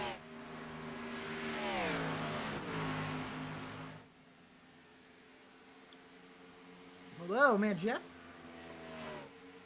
Jeff's still saving, but he's starting to put a little bit better laps together. Still, I mean, Mayano's shipping 2 seconds out of that lead every lap. Yeah, that's going to be rough. Sitting roughly 18 seconds back from the 48 machine. 2 seconds a lap. You do the math. That's only about 9 to 10 laps before we see that 36 all over the back bumper of the 48 once more. By if that's that the case, time, Jeff Wright by the time should be Jeff coming pits, down. yeah. And if that happens, I mean, I think everything kind of shifts over to Keith Mayano, really, to win the race. And I don't know. It's so hard. There's so many factors because obviously Mayano's still going to have to come down one more time. Yep. Logically speaking, he splits the race in half right here, so he comes down at 165. But I don't know. It's not going to so be a many big tire things. difference as well between him and Wright as well, but he won't have to save fuel. I don't know. If Keith can get it down to 10 seconds before Jeff Wright pits and under, I think it'll be tight, but I think it's going to be possible for Keith because then by the time Keith pits, he'll come out about 10 or so seconds behind because whatever you see Keith Mayano come in, or Keith Mayano, wherever you see his interval when Jeff Wright comes in, is where you're going to see Keith Mayano when he pits come out behind Jeff Wright. Once Mayano makes the pit stop. I feel like Mayano's going to be a whole lot closer than just 10 seconds. I'm going to put him in that 5 to 6 second range before Wright pits. And we'll see still about 1.6 seconds a lap faster. And you might be right. He might get under that 10-second gap in another lap or two. So, and Jeff still just logically has to go 7 laps, 7-8 laps. And if he's lapping at the laps he's turning, I mean, he's going to be under, like you said, under 6 seconds. So even we'll see. On the camera there on the outside of the track, on the entrance of turn number 3, Jeff Wright rolled by. You can hear there is no sound coming from the exhaust, so he's still on that fuel-saving strategy, even there through 1 and 2. So. And that will keep Mayano can't. He can't push his tires too hard, because then he hurts himself for this run that will matter. That last, if he's got 20 more laps, you don't want to burn the tires all the way off as well.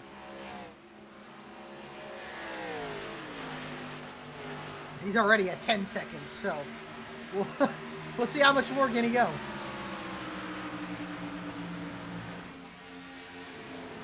And a caution in this race will change everything. And right now, still, if a caution were to come out, it still wouldn't matter because everybody would still have to pit again. At least one more time. Yeah. But that, theoretically, if we saw one right this second, there's a couple drivers out here, fresh tires to the full tank of fuel that could make it all the way to the end. It might just be a battle of who has the most momentum coming out of 4. I don't know if they'd have enough fuel to actually be under power crossing the start-finish line. We'll see. That'll be interesting to see. And you got to remember as well, if Jeff Wright hits it, what we're thinking about lap 151, if he does that, then there is no doubt in my mind that we're going to have to. He will be saving fuel once again in that last run. And still will be at a disadvantage because he'll have older tires and he'll be saving fuel. So that tire difference could mean a second to a second and a half, but saving fuel, the tire difference means 2 seconds, 2.5 seconds. Mayano is already well under that 10-second mark we had mentioned. Yeah. Like you said, I think he might get 6. Seems like Wright might pick up the pace here a little bit. I'm going to take that back as my auto closes almost a half second just down the backstretch.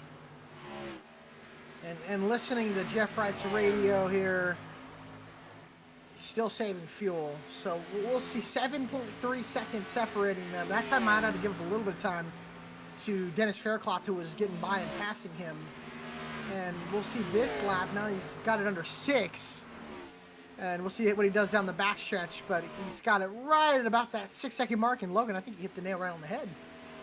Got it down to 6. And, you know, we'll see how much that'll matter come the end of this race. And come lap 200 or lap mile 300. And 6.5 seconds separating these drivers. And looks like, you know, Dallas Sullivan just lost a spot to Brody Hayes. So Hayes up to 5th.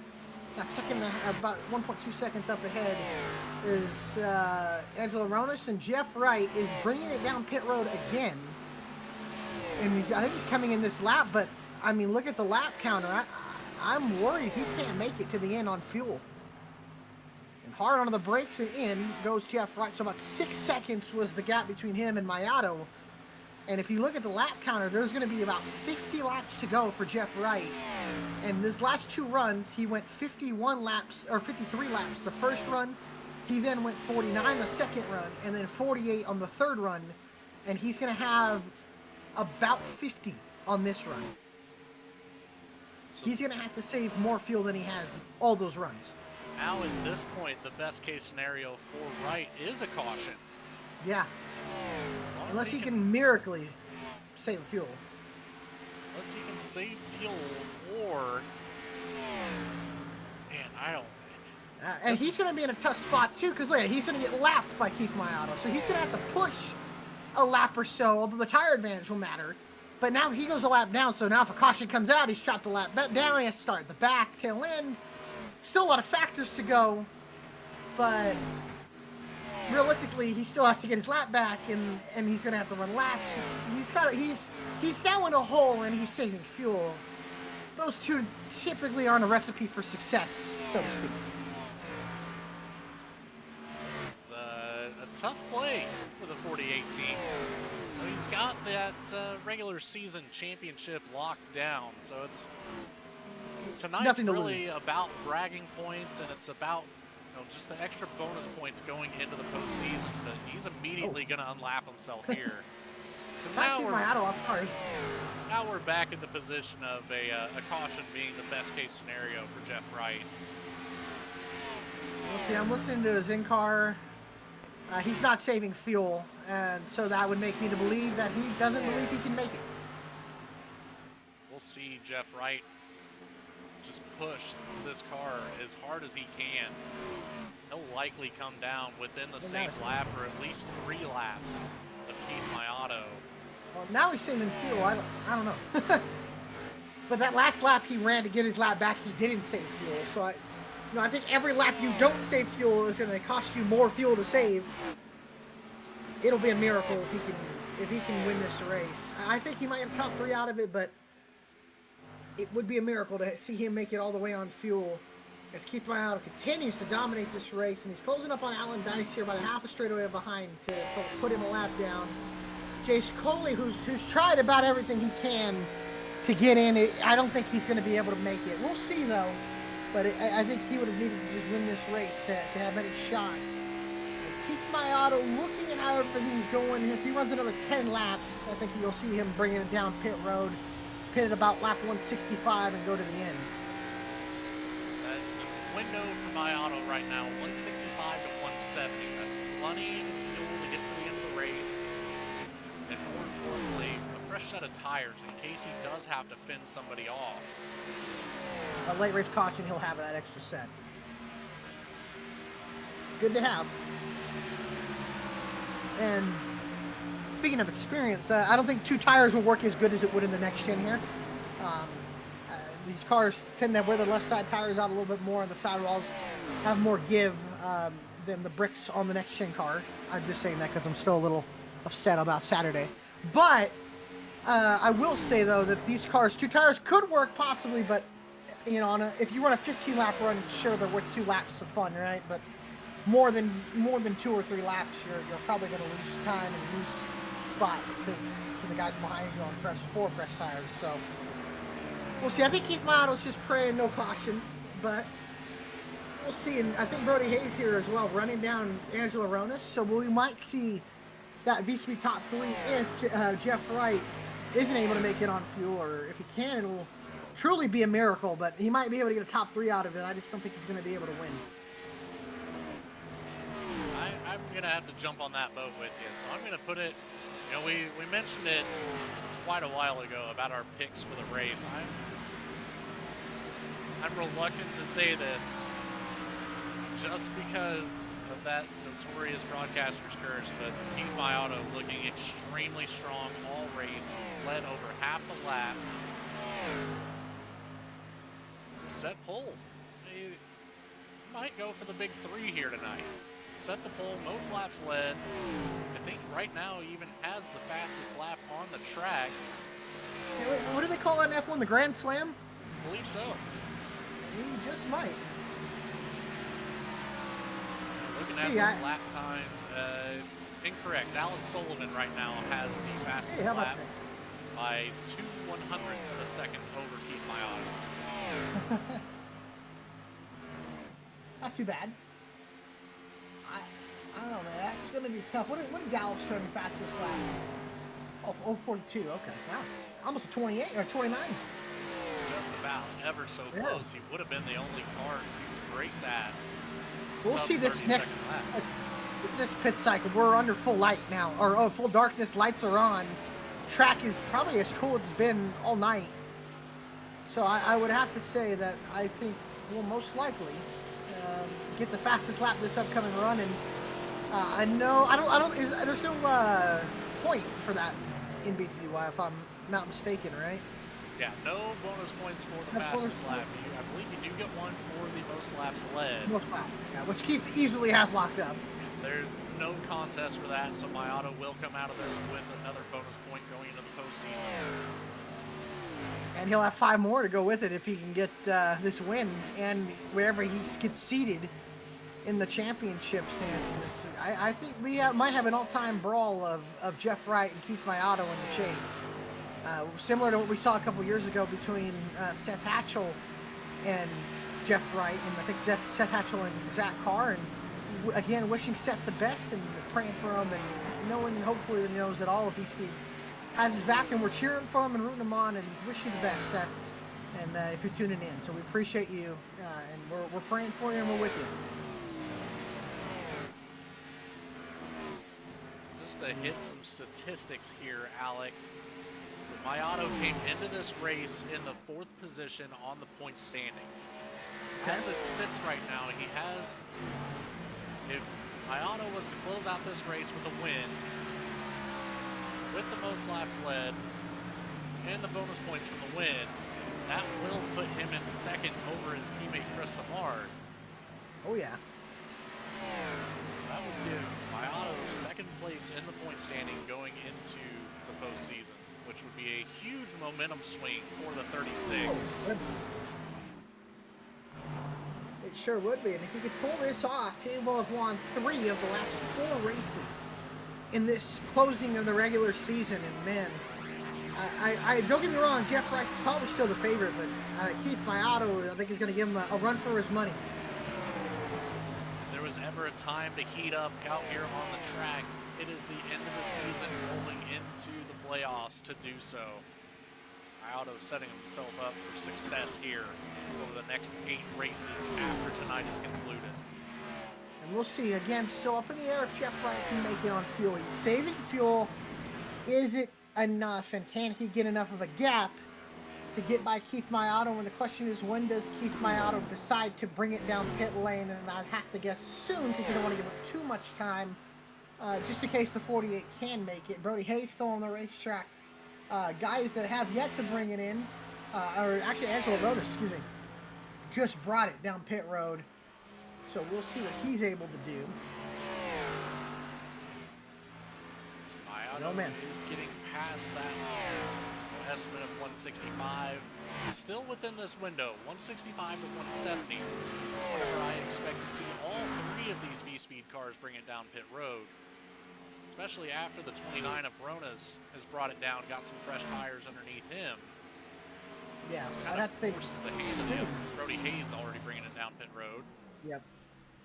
And then Keith Mayato's probably going to stay one more and then bring it in. So Chris Samard sounds like he's going to stay out. Oh, no, he's coming in this time. Oh, a little hot under the brakes there. Got to be careful. And into the pit road as the 77 come to the attention of his crew. Hayes already up and out of pit road. And right now, we'll see. I don't know. Jeff is going to get the lead. Just going to depend on this gap. I think right here, where Keith is in traffic, I think we're going to this time. And this would be the best opportunity for the 36 now. No sense in fighting any lap traffic. Watch that speed here. He's good. No lockup, so Right. he's perfectly fine. Let's see where he cycles out here, too, because Jeff's going to get the lead. He's going to have 17 lap older tires, and he's going to be saving fuel. Man, it's going to be tight here. Jeff will easily pass him, no issue, and we'll really see where they cycle out here. And as Keith gets into the box, and now Wright goes by. So, it's going to be interesting here. We look at Angelo Ronas, that time was 1.3 seconds faster. And now Keith Mayato out of pit lane. 16, might get up to about 18, 19 seconds, I think, here. And Keith can go give her all she's got. And we'll have 18 lap pressure tires, 19, excuse me, over Jeff Wright. 20 seconds the gap. Like you said, most importantly, he does not have to hold back whatsoever. Doesn't have to hold back. Oh, made a mistake there on cold tires. Just got to let the tires come up to 10 and then he can go. Can't lose a spot to Angelo here and have to work back around him. That 29 machine, he is a menace to try to get around. It's going to be very important to use his advantage on the tires. Only 4 lap difference between the two. Needs to use We're talking every bit of advantage he can get right now. Quick work here. Oh, Kyle, yikes. Oh, man, that 14 really held up both of these guys. And, oh, man, now Ronas underneath him. Wow. Really hurt Keith Mayato. I don't know what the 14 was doing in the way, but hurt a little bit of the time there for Keith Mayato. Mayato has to fight off Ronas, who's got 4 lap older tires, and now as Mayato starts to come up, the tires start to come up to temp here, he can really get into a groove here, and he's going to have to run 30 laps to about exactly what he ran that last run. So he's got to give it his all here. How much can he chip out of Jeff Wright's lead? And the question of everybody's asking, can Jeff Wright make it on fuel? 1.4 seconds faster that last lap. And Jeff going to have to go about 50 laps in total. That's going to be very, very tight. Mayato's already closed that 20-second gap to 16 and a half. And even more rapidly dropping down to 16. Man. Jeff Wright really has to watch that rear view mirror and keep an eye out for this blue, yellow, black, gray, whatever color you want to call this 36 machine. He's going to have to be watching out for it. Yeah, it'll be close in a fuel mileage race for Jeff Wright. And really for Keith Mayato, it's a qualifying race for 30 laps. 14 seconds now under 15 and out of 14 seconds for the 36. Is there going to be a point where he can force Jeff Wright out of fuel? And about a half a track behind is the 36. So, long way to go here. He's got to keep the tires on him, keep him cool. And we'll see if he can get to that 48, who is, of course, again, going to fall off here. He's going to have to run 50 laps, 20 more laps than Keith Mayato. Wright's still clutching in through the corners. So he's going to do everything that he can to make it to the end. Will it be enough? Next time around will be at lap 175. Put us at 26 to go in the race. Contact for Ronas back there with the wall in the exit of turn number 2. Ray Massey gets up out of the way of Keith Mayato. Dennis Faircloth back there as well. Now only 12 seconds separate Mayato and Wright. Man, it's going to be close here. 25 to go. And Keith, again, got to be careful. Don't push the tires too hard. You know you have the car, the pace. When you have the tires, just you don't want to eventually just equal out with a 48. Because you do that, you give Jeff all the cushion in the world to really save fuel and kind of let him go. And Jeff still has a chance of winning this race. Don't count Jeff right out. He can win this race still if he can make it on the field. But he's just going to have to go the second longest amount that he's had to do all race. Saw him nearly run out of fuel in that first stint where he didn't have to challenge anybody. And that time, in that first run, he had a caution to save fuel too. This after that, this race has been caution free. He has not had a caution to save fuel.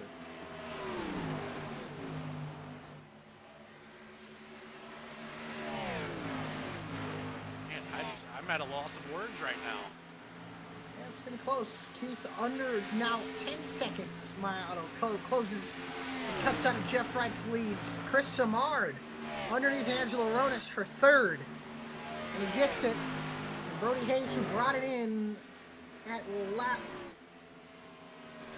11 laps ago, so lap 167, or 68, excuse me, is going to have to close up about 2.5 seconds on Angelo Ronis if he wants to have a chance at making this to VSPEED 1, 2, 3 if Jeff Wright can't make it on fuel. And Keith Mayato really doesn't have too many cars ahead of him, so Jeff Wright, I think it could hurt is he doesn't have many cars ahead of him either, so no draft to kind of utilize to save more fuel.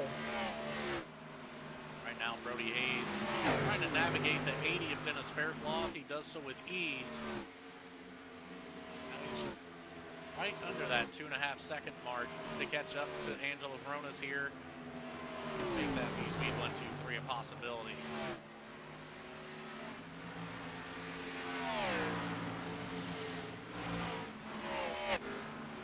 I'm a little worried about Keith running that middle lane. I think that middle lane does take away a lot of the tire life. So we'll see this time. 7 seconds he's cut it under. It's just you gotta wonder, is he pushing these tires too hard? Could it allow Jeff to save enough fuel to make it? And what a miracle I think it would be. We saw Jeff have to kind of do this at, was it Las Vegas earlier this year? And he was able to do it, but Jeff was leading most of that race where he could afford to do that. This race, he kind of put himself in a little bit of a bind, missing his stall the last run, and really was not ever leading this race, never really had full control of it. And right now he sits 7.2 seconds ahead with coming to 20 laps to go. If Mayato was to keep running this pace, he would just about get there. But for Mayato, who's running up on traffic, he needs to make quick work of this traffic. Alan Dice in the 5, the first car in line for Mayato, followed by the 20 of Ronnie Osmer. I believe that's the 65 of Chase Cully. Yep. Up just ahead. And Alec, And believe it or not, we only have 5 cars on the lead lap right now. That's amazing. Shows the pace that the 36 had, that's for sure. Shows the pace of all 5 drivers, the 48, the 36, the 77, the 29, and the 37. Oh, this is going to be unfortunate for Keith Mayato here. He needs to find a way to get around these guys quick. Maybe shoot from the middle here. Osmer goes up way high. Mayato has to get out of the gas, and he gets by both of them with ease. And now 5 seconds, or 6 seconds to gap, and 1 car separating Jeff Wright and Keith Mayato with the last 19 laps in this race. Chase Coley, who sits in 6th, 1 lap down, first car lap down, is the only car separating between Keith Mayato and Jeff Wright, who is still trying to save fuel.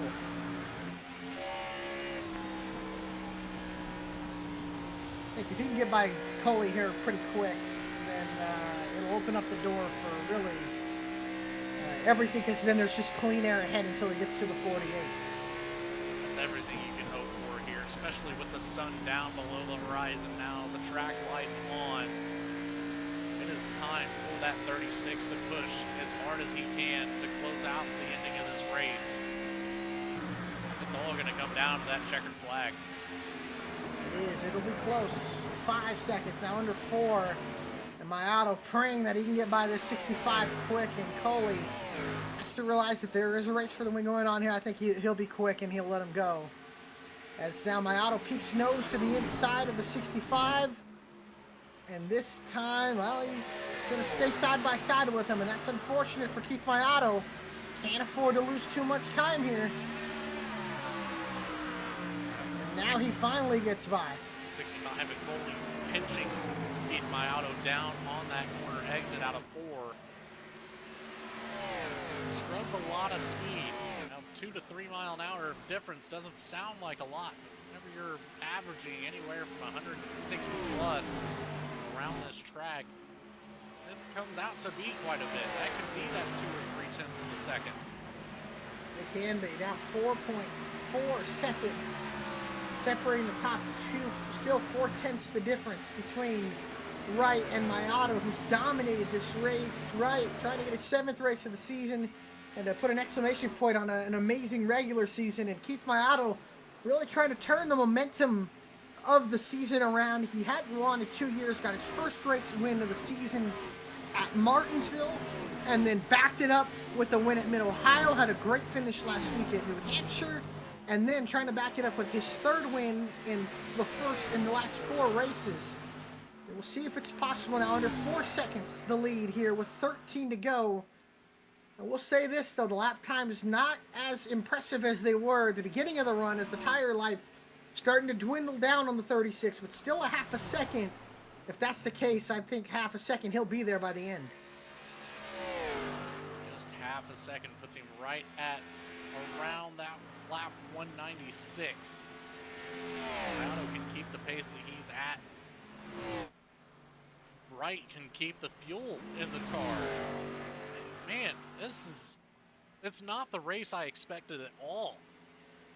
No, it's not as much as what we expected with having a little bit of fuel in that wreck lap 1. We were thinking, oh man, that's tough to see. You know, a lot of good cars get taken out on the first lap of a 300-mile race. And now here we are, and it's coming down to this. The 2 best drivers this season trying to see who can get either their 3rd or their 7th win of the season. That time, though, Maiato's starting to equal out a little bit here, which could hurt. Although it keeps the pressure on Wright here. Now 3 seconds. Can he get it under 2 here with 10 to go? Or coming to 10 to go here very shortly. And a lap car now going to be ahead of Jeff Wright, Todd Giles Jr. Still a little ways up the road, but Jeff will have to navigate around him. Another thing to mention here, the 37 of Brody Hayes. He's about a 1/10 and a half faster than the 29 of Angelo Barones, but under that 1 second mark to the back bumper of the 29. Yeah, it's still a car between them, because Dallas Sullivan, who's a lap down, still sitting right in the middle here of Barones and Hayes' battle. We got white and red Ford Mustang of Sullivan here. That very well could be helping out Hayes, though, with the draft. A little bit more speed down the backstretch and across the front of the tri-oval. You had to keep an eye on that, but right now it's a battle side by side for the 6th place position. And first car lap down. If a caution was to come out, they don't want to be the caution, but these two battling. Coley needs to fight for every spot that he can if he has any hope of pointing his way in to the chase to the BTDY Cup. 2nd place driver Chris Simard right behind them. The 3 dice to the inside. Coley still fighting outside, and here comes the lead lap machine of Simard in that orange and black 77. And Coley going to cross over right in front of Simard. Simard probably just going to let these two battle. Remember, these two battling for a lucky dog, but they don't want to be the caution that brings it out. Or they don't want to be the caution that has to give him the lucky dog. Dice goes up the racetrack. Coley slides up, retakes the position. Simard now gets underneath both of them here, and will continue to try to get away from this battle as Dice goes to the inside, sends it in deep, slides up the racetrack. Coley also goes up the racetrack. There's Ray Massey behind them. He's multiple laps down. They won't have to worry about him. That's not a battle for position. But still side by side with 7 to go. Keith Maiato now close to about a second, 1.7 seconds. The difference is Dice still underneath Coley. This time he'll clear, but Coley will have a run down the backstretch and will cross him over and try to pull the 5 back into turn 3. Again, these two battling for the lucky dog and the 6th place position on the racetrack. Dice high, Coley low, off of turn 4, 6 to go for Wright. Can he make it on fuel? Massey sits behind them, multiple laps down. He's not a factor, he's just gonna let these two race. And this time, Dice has the advantage into one. Coley sends it in deep onto the bottom, can't do it. Dice now will have momentum off the corner, and he'll pull away. Now the battle for the race win. Does Jeff Wright have enough fuel? A second and a half separating the top two, and I don't think Keith Mayato has the tires anymore. Now that fall off has been exponential here for the 36. Now only about 3/10 faster per lap. And Jeff Wright is really saving fuel. He is almost clutching the whole entire half of the corner. Mayato's got to find some extra pace here. Jeff Wright 5 to go. throttling up about midway through the corner, right at the start of turn number 4.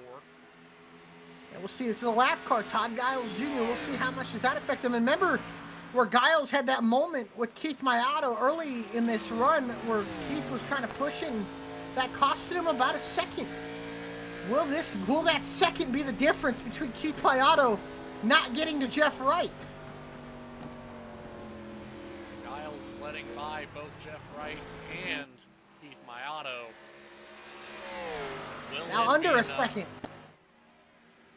Under a second, separating the top two. 4 laps to go from Charlotte. 300 miles. Gonna come down to this. Can Jeff Wright make it on fuel? Or can Keith Mayato get by him in the closing stages? 0.8 of a second separating the top two. Mayato has a nice run down the backstretch. Cuts it under 8 into turn 3.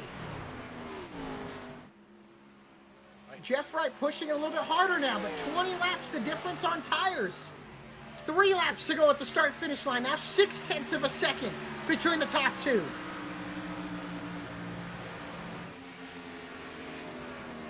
Right low, Mayato runs middle to high groove. Will he get a run off the corner? 2.5 laps to go. He cuts it to 5. Logan, does he have enough? It's so hard to say. Jeff Wright with a wild card of a strategy here on the fuel. Mayato with all the tire that he could possibly need. He's going to get to the back bumper of Wright. It's just a matter of will Wright be able to defend the position or not. We'll see. 20 laps. Fresher tires for Keith Mayato to the outside. Right, kid, does he have enough fuel to make it? A half a lap to go. 2 miles to go. Into turn 3. Wright weaving the car. He's out of fuel. Jeff Wright weaving, bombing the car. He's out of fuel. Now Keith Mayato gets to the inside. Jeff Wright sputtering off the 4. He doesn't have it. He's out, and he's going to have to coast another lap. 1 to go from Charlotte. And now Keith Mayato retains the lead of the race. And Mayato all gone. Who can get third? Wright sputtering down the front stretch. Oh, completely out. He's probably not going to make it back. Keith Mayato a half a lap to go into turn 3 and 4 for the final time. Domination at its finest. And up to second in points. Momentum all on the side of the 36. Keith Mayato wins his 3rd race of the season. And he does it all in the last 4. Mayato wins Samar for 2nd, and a battle for 3rd at the line. Ronas edges out Brody Hayes, and Jeff Wright still out of fuel across the backstretch, and he is not going to make it to the start-finish line. And he gave it a good run for his money, and it just wasn't enough, and Ray Massey is going to come back to the bottom and push the 48 across the start-finish line. And a strategy that was almost worked. Keith Mayato dominates the race and had to work for it at the end, but his 3rd win in the last 4 races. Wow, what momentum for the 36 into the playoffs. Can't be upset with that at all. Keith Mayato, 128 laps led. That is potentially the most of the season. Got to be up there. I think Jeff Wright might have had it, and we'll see here as Wright coming down pit road here. He's getting help from, I think that's Ray Massey, and He is going to make it across the start finish line. He'll get 5th. But oh my goodness, what a wild ending to this race. 300 miles comes down to the last mile and a half. That's all it takes. That's what you love out of racing. That is all And it how about takes. that? And let's take a look at our finishing results here tonight from the BTDY Marathon 300 before we go to a quick commercial break. Keith Mayato, the winner from pole to the win, leading 128 laps, 11 lead changes for 1 caution that happened on lap 1. Angelo Ronis is 3rd. Chris Samard is 2nd, and then Angelo Ronis 3rd. Brody Hayes was 4th. Wright was 5th. Alan Dice was 6th. Jace Coley 7th. We'll see if that was enough to get him into the chase for the BTY Cup. Dallas Sullivan doing what he needed to do to get in. Ronnie Osmer will come home in 9th. And then Jake Mackey, the top 10. Back behind our top 10, the 14 of Todd Giles Jr. will take home the 11th spot, followed up by Ray Massey, who we saw helping out Jeff right there at the very end, taking home 12th. Dennis Faircloth takes the 80 to 13th here tonight. And last but not least, our early exits for the night, the 91 of Zach Smith, the 63 of Max Cost, the 02 of James Loveland, and last, that first mix-up there, Cody Atkins in the 55 and the 03 of Noah Mahalski round out our field here tonight.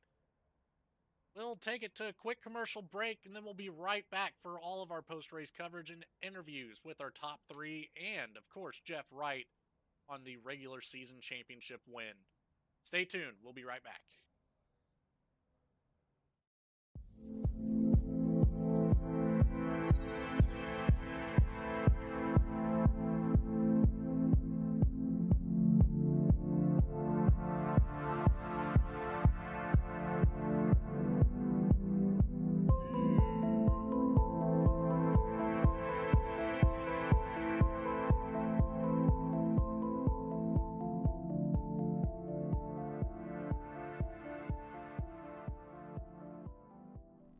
Sailor Tarot Magic is the spot to get a reading from Sally, an intuitive healer and tarot reader.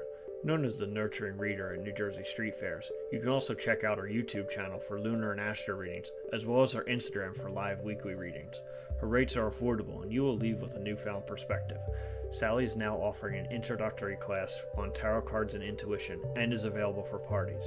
Call or text 732-314-0777 to schedule your reading today.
Back live here at the Charlotte Motor Speedway at the conclusion of the BTDY Marathon 300. We're going to go down to pit road with our 3rd place finisher, Angelo Ronis. Angelo, Logan, Alec in the VSPEED booth. You got a copy, buddy?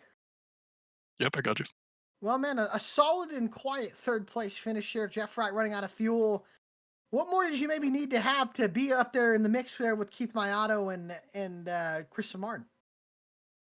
Definitely late race caution, I would say.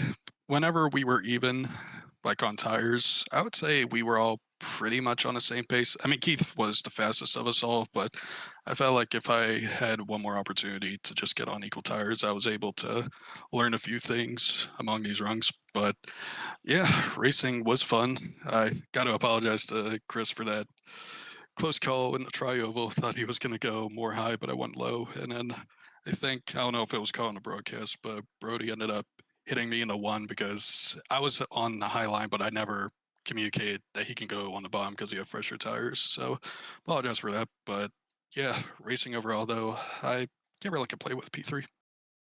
For sure. And now, obviously, I know you're part time, but All Star race still in. I don't know if we know where we're racing at, but I know you're pretty good in the All Star race. Have a really good record there. And you're going to be going to, again, the Chase. Will we see you for any of the Chase races, or I know maybe possibly the All Star race, but any of the Chase races as well? Definitely possible. I was gonna say, I think this is only my second race so far this season, and I was gonna say I'm planning on attending a few more. I don't know which ones they are, but yeah, it definitely sounds like I'll be in it. For sure. Well, we appreciate your time, Angela, and we look forward to seeing you there. Is there anybody you want to give a shout out to here tonight for tonight's finish? Yeah, all my teammates at Sad Boys. I know Jeff, he ran out at the end. He was close. He had a good run. All my teammates who couldn't make it tonight. Congrats to Keith for the win and Chris and Brody for the good racing most of the race. For sure. We appreciate your time, Angela, and we look forward to talking to you very soon, and we'll see you around. Will do. Thank you. Thank you, sir. Enjoy the Daytona 500 this week. Thanks, you as well. And that's Angelo Ronis, the third place finisher, where Logan is going to be standing, or actually, oh, yeah. You know what? Should we do a regular season championship, or we do Chris Samard first, then we'll get you to Jeff? Well, let's go ahead and hit touch base with Chris Smart here on the That sounds second good, place sir. tonight, and then we'll talk to Jeff afterwards on that All right. regular season championship win. But we've got Chris Samard down here on the second step of the podium, second week in a row. I mean, you couldn't really ask for a better time to start putting things together, especially with your teammate who took home the win tonight. Chris, how are you feeling going into the playoffs here in a couple weeks? Honestly, I haven't felt this way for a long time. I feel great going in the playoffs. I know there's an all-star race next week, but I feel really good about it. So I'm getting top fives and top threes and twos, and I feel like a win is a little bit away. So I just being consistent, but I'm happy. So. Yeah, you can't ask for too much more, and maybe luck will come your way, and you'll see that win here in the postseason where it matters most. But Chris, you were up here pretty well the entire time. You had one of the faster laps out here on the track. What more did you need to take home the big trophy here tonight? I don't know. I think Keith and Jeff were pretty much the class of the field. I was just hoping that I would get like a top three, and I could run a fast lap, but it would just kill me at the end. And Keith is consistently a little bit faster on a long run than I am, and even Jeff and a few others, but it it's just fun being up there, really. I don't know what else to say. So Absolutely, buddy. Well, congratulations on P2 here tonight. Hopefully, we'll see you up there in the first place spot in a couple weeks. But Chris, is there anybody you'd like to say thanks to? it would be awesome if I could get a win at some point this season. That would be great, even if I don't win the championship. But you guys up in the booth do a great job. I love going back watching the races. Everyone that sponsors the league, I'm horrible at names. I'm sorry, but Seth, hope he's doing good. Hope he's still improving. Still praying for him. My wife and son, and my dad. So Awesome. Well, no need to say sorry tonight, Chris. A second place finish going into the playoffs. Great race tonight, buddy. We'll see you next week at the All-Star race and then for the next 8 races in the postseason. yes, sir. Have a good one, fellas.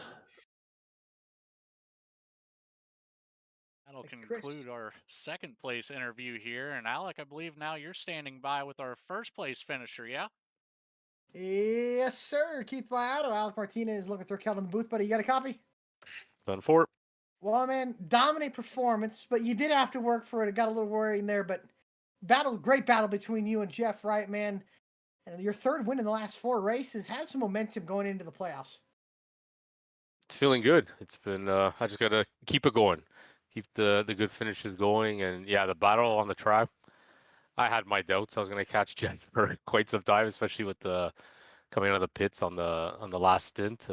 Just getting loose and getting stuck with traffic. But I guess I was close enough to push him enough where he couldn't save any more fuel. So like, I didn't think it was gonna happen, and I thought he was kind of playing me in the beginning, like just kind of swerving corner entries, trying to throw me off. And I was like, I don't know which way to go. And then luckily he messaged that he ran out, and that kind of made an easy decision for me on to go low on.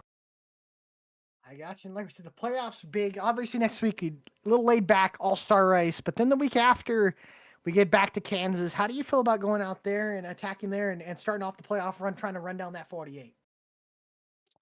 Well, I'm definitely a lot closer to him than I've ever been. So hopefully it should be a little easier. But I do like Kansas quite a bit. I think a lot of guys do. But I just got to keep it going. Can't let this this winning streak and these set of good runs come to an end. Because I think once that happens, it's usually downhill from there. For sure. Well, we appreciate your time, Keith. Does anybody you want to give a shout out to here for tonight's win and for the playoffs? Yeah, shout out to my teammates, for keeping me in the positive side of things when I didn't think I had a chance, and even with my teammates and Jeff, just for making it interesting. Because I think if that wasn't happening with Jeff and his fuel mileage run, it probably could have been a little boring. It was very, left everything up in the air, so that was good. And thanks to Dialed In Racing for sponsoring the race tonight. For sure. Well, we appreciate your time, Keith, and we look forward to talking to you in the All-Star break and look forward to seeing you at Kansas. Sounds good. Thanks, Alec. Have a good one. Congratulations, man. We'll see you have a good one as well. Enjoy the Daytona 500 this weekend. Will do. Thank you. That's Keith Maiato here, the winner of tonight's BTDY Marathon 300, the Dialed In BTDY Marathon 300. And I believe Logan's going to be talking to our regular season champion, Jeff Wright. Yeah, we're going to have a word here with Jeff Wright. Ignore the second place there on the screen. That is not accurate. But first place in the points for the regular season. Jeff, fantastic run over the last 12 races. Got some playoffs to look forward to now. Got quite the advantage going into this with multiple bonus points, having those 6 wins on the season. How are you feeling setting up for the next 8 races? Yeah, I feel like we're in a pretty good spot getting ready for the chase. Obviously, would have liked to add one more win to the total here tonight at Charlotte. Just coming up a little bit short. Could have used, any sort of bonus points going into the chase are huge. So, if we would have been able to win tonight, that would have been +3 to our name. But Keith will get +3 tonight. So, yeah, great job by Keith. I mean, he ran a great race, and I knew I wasn't going to be able to kind of run with him straight up. And I figured, we were locked with the points or the regular season champion kind of coming in. So why not kind of go on a crazy strategy and see if we, maybe can't steal a win. And we came close, just 1 lap short or about a lap and a half, I guess. But yeah, it was a fun race. I'll tell you what, though, saving fuel for 200 laps is very tiring, having to clutch into all the corners and, going about 95% throttle on the straightaways and just, watching that the whole night. It's kind of exhausting. So I got my hopes up there for just a little bit. That last run, that was really the only part of the race where I really thought maybe I had a shot to get it, but just come up a little bit short. It happens sometimes, but ultimately it was a strategy call for the century. That was it puts you right there in contention. If you just had a little bit more in the tank, that brings up the question on the last 2 stints. We saw you go about 53 laps on the first tank of fuel, obviously with assistance there from that first caution. But how short were you on those other 2 stints? Were there any adjustments there that you could have made to make it to the end of this last one? Man, I just would have had to back the speed way up, and I just knew I couldn't give away that much time. There was a few runs there where I really, stretched it just to go an extra lap, and I think I lost a lot of time doing that. But the fuel number was just so tight that, you had to basically get all you could out of it. And so I think I was able to go pretty much the maximum each run. I was only, leaving like, 0.1, 0.2 in the gallon every single time I hit pit lane. The last run, I just needed to be able to have a bigger cushion between where Keith came out of pit road. The gap was only about 20 seconds, and we had about 30 laps. And so looking at that, I was, pretty concerned that, well, he's probably going to get there. But, also I knew the tires kind of evened out a little bit. And I just, with the lap times that he was running, I just didn't really have the opportunity to back off enough to really save an entire another lap of fuel. But we tried. It was fun. Hopefully put on a good show, an exciting finish. These Charlotte races here in BTDY, the 200 lappers are always fun, just seeing all the different strategies come together. And I've seen guys like Seth Hatchell and Bailey Turner win these types of races on fuel strategy, eliminating the extra stop and getting the win for it, but just wasn't able to save fuel quite as good as those guys. But all in all, I mean, can't be too disappointed. I know it shows second on screen, but we'll take a top 5 as we head off here into the chase. Absolutely. Nothing to scoff at. 6 wins over the season. Jeff, is there anybody you'd like to say thanks to for just one heck of a season here on our Tuesday nights? Yeah, just big thanks to, first of all, the admins here at BTDY to make this thing happen. It's such a fun league to compete in, and you can always bank on green flag racing here, which is why, everybody that races it loves it, because we know we're going to get pit stops. We know we're going to get, strategy type races, and it's just a blast. And then obviously thanks to broadcast team, you guys up in the booth, Logan, Alec, you guys do a great job. It'll be fun to watch this one back. It was a long race. Hopefully you guys weren't sleeping it all up there. I know it's 200 laps around Charlotte. That's a long time. So, but yeah, just thanks to everybody that makes this happen, to sponsors and everybody involved. Well, as always, we appreciate the kind words from you here, Jeff. And again, congratulations, buddy, on the regular season championship. Looking forward to seeing what you can do here. Maybe come away with a 3rd BTDY championship. We'll see you in a couple weeks, Jeff, over the next 8 races. All right. Sounds good. Thanks, guys. Appreciate it. Good job, Jeff. Appreciate it, Alec. Well, Alec, I There think you that go. pretty well concludes I think it everything does for it. the night. Yeah, that's Jeff Wright, your regular season champion for the 2nd straight season in a row. And man, oh man, what a great race we saw today. And I'm looking forward to the playoffs. It's going to be fun to see. Can keep this momentum up and kind of put Jeff Wright back, put his back against the wall and see if he can do it. It's going to be a challenge. It's been proven here tonight. My auto able to close up that gap quite a bit. Samard right there behind as well. He was already in that 2nd place position coming into this race, but ultimately all it comes down to is what happens in 2 weeks when we start the postseason and go through the remaining portion of the schedule. So Kansas in 2 weeks, Iowa follows that, Chicagoland, our last road course of the season at Watkins Glen, right there in the middle of the chase for the championship. Dover, Atlanta, Bristol, and Auto Club will close out what we've come to know over the last 12 weeks here on our Tuesday nights, the BTDY Racing League. Alec, I'm looking forward to it. I don't know about you. I'm looking forward to it too. And we hope all of you, ladies and gentlemen, are watching are looking forward to it. And again, for those that aren't subscribed or haven't really paid much attention to VSPEED, we appreciate you, and we hope to see you subscribe and to just pay attention to all the races that are constantly going to be happening throughout the year. As soon as NASCAR season is starting up, which it is this season or this week, I should say that a lot of these racing series are going to get back going, and that means VSPEED is going to get a little bit more busier throughout the rest of this year. So we hope you tune in and watch. And for all those that watched here tonight, appreciate you all tuning in and appreciate your support and for everything. And again, a huge shout out to Seth Hatchell, thinking and praying for you.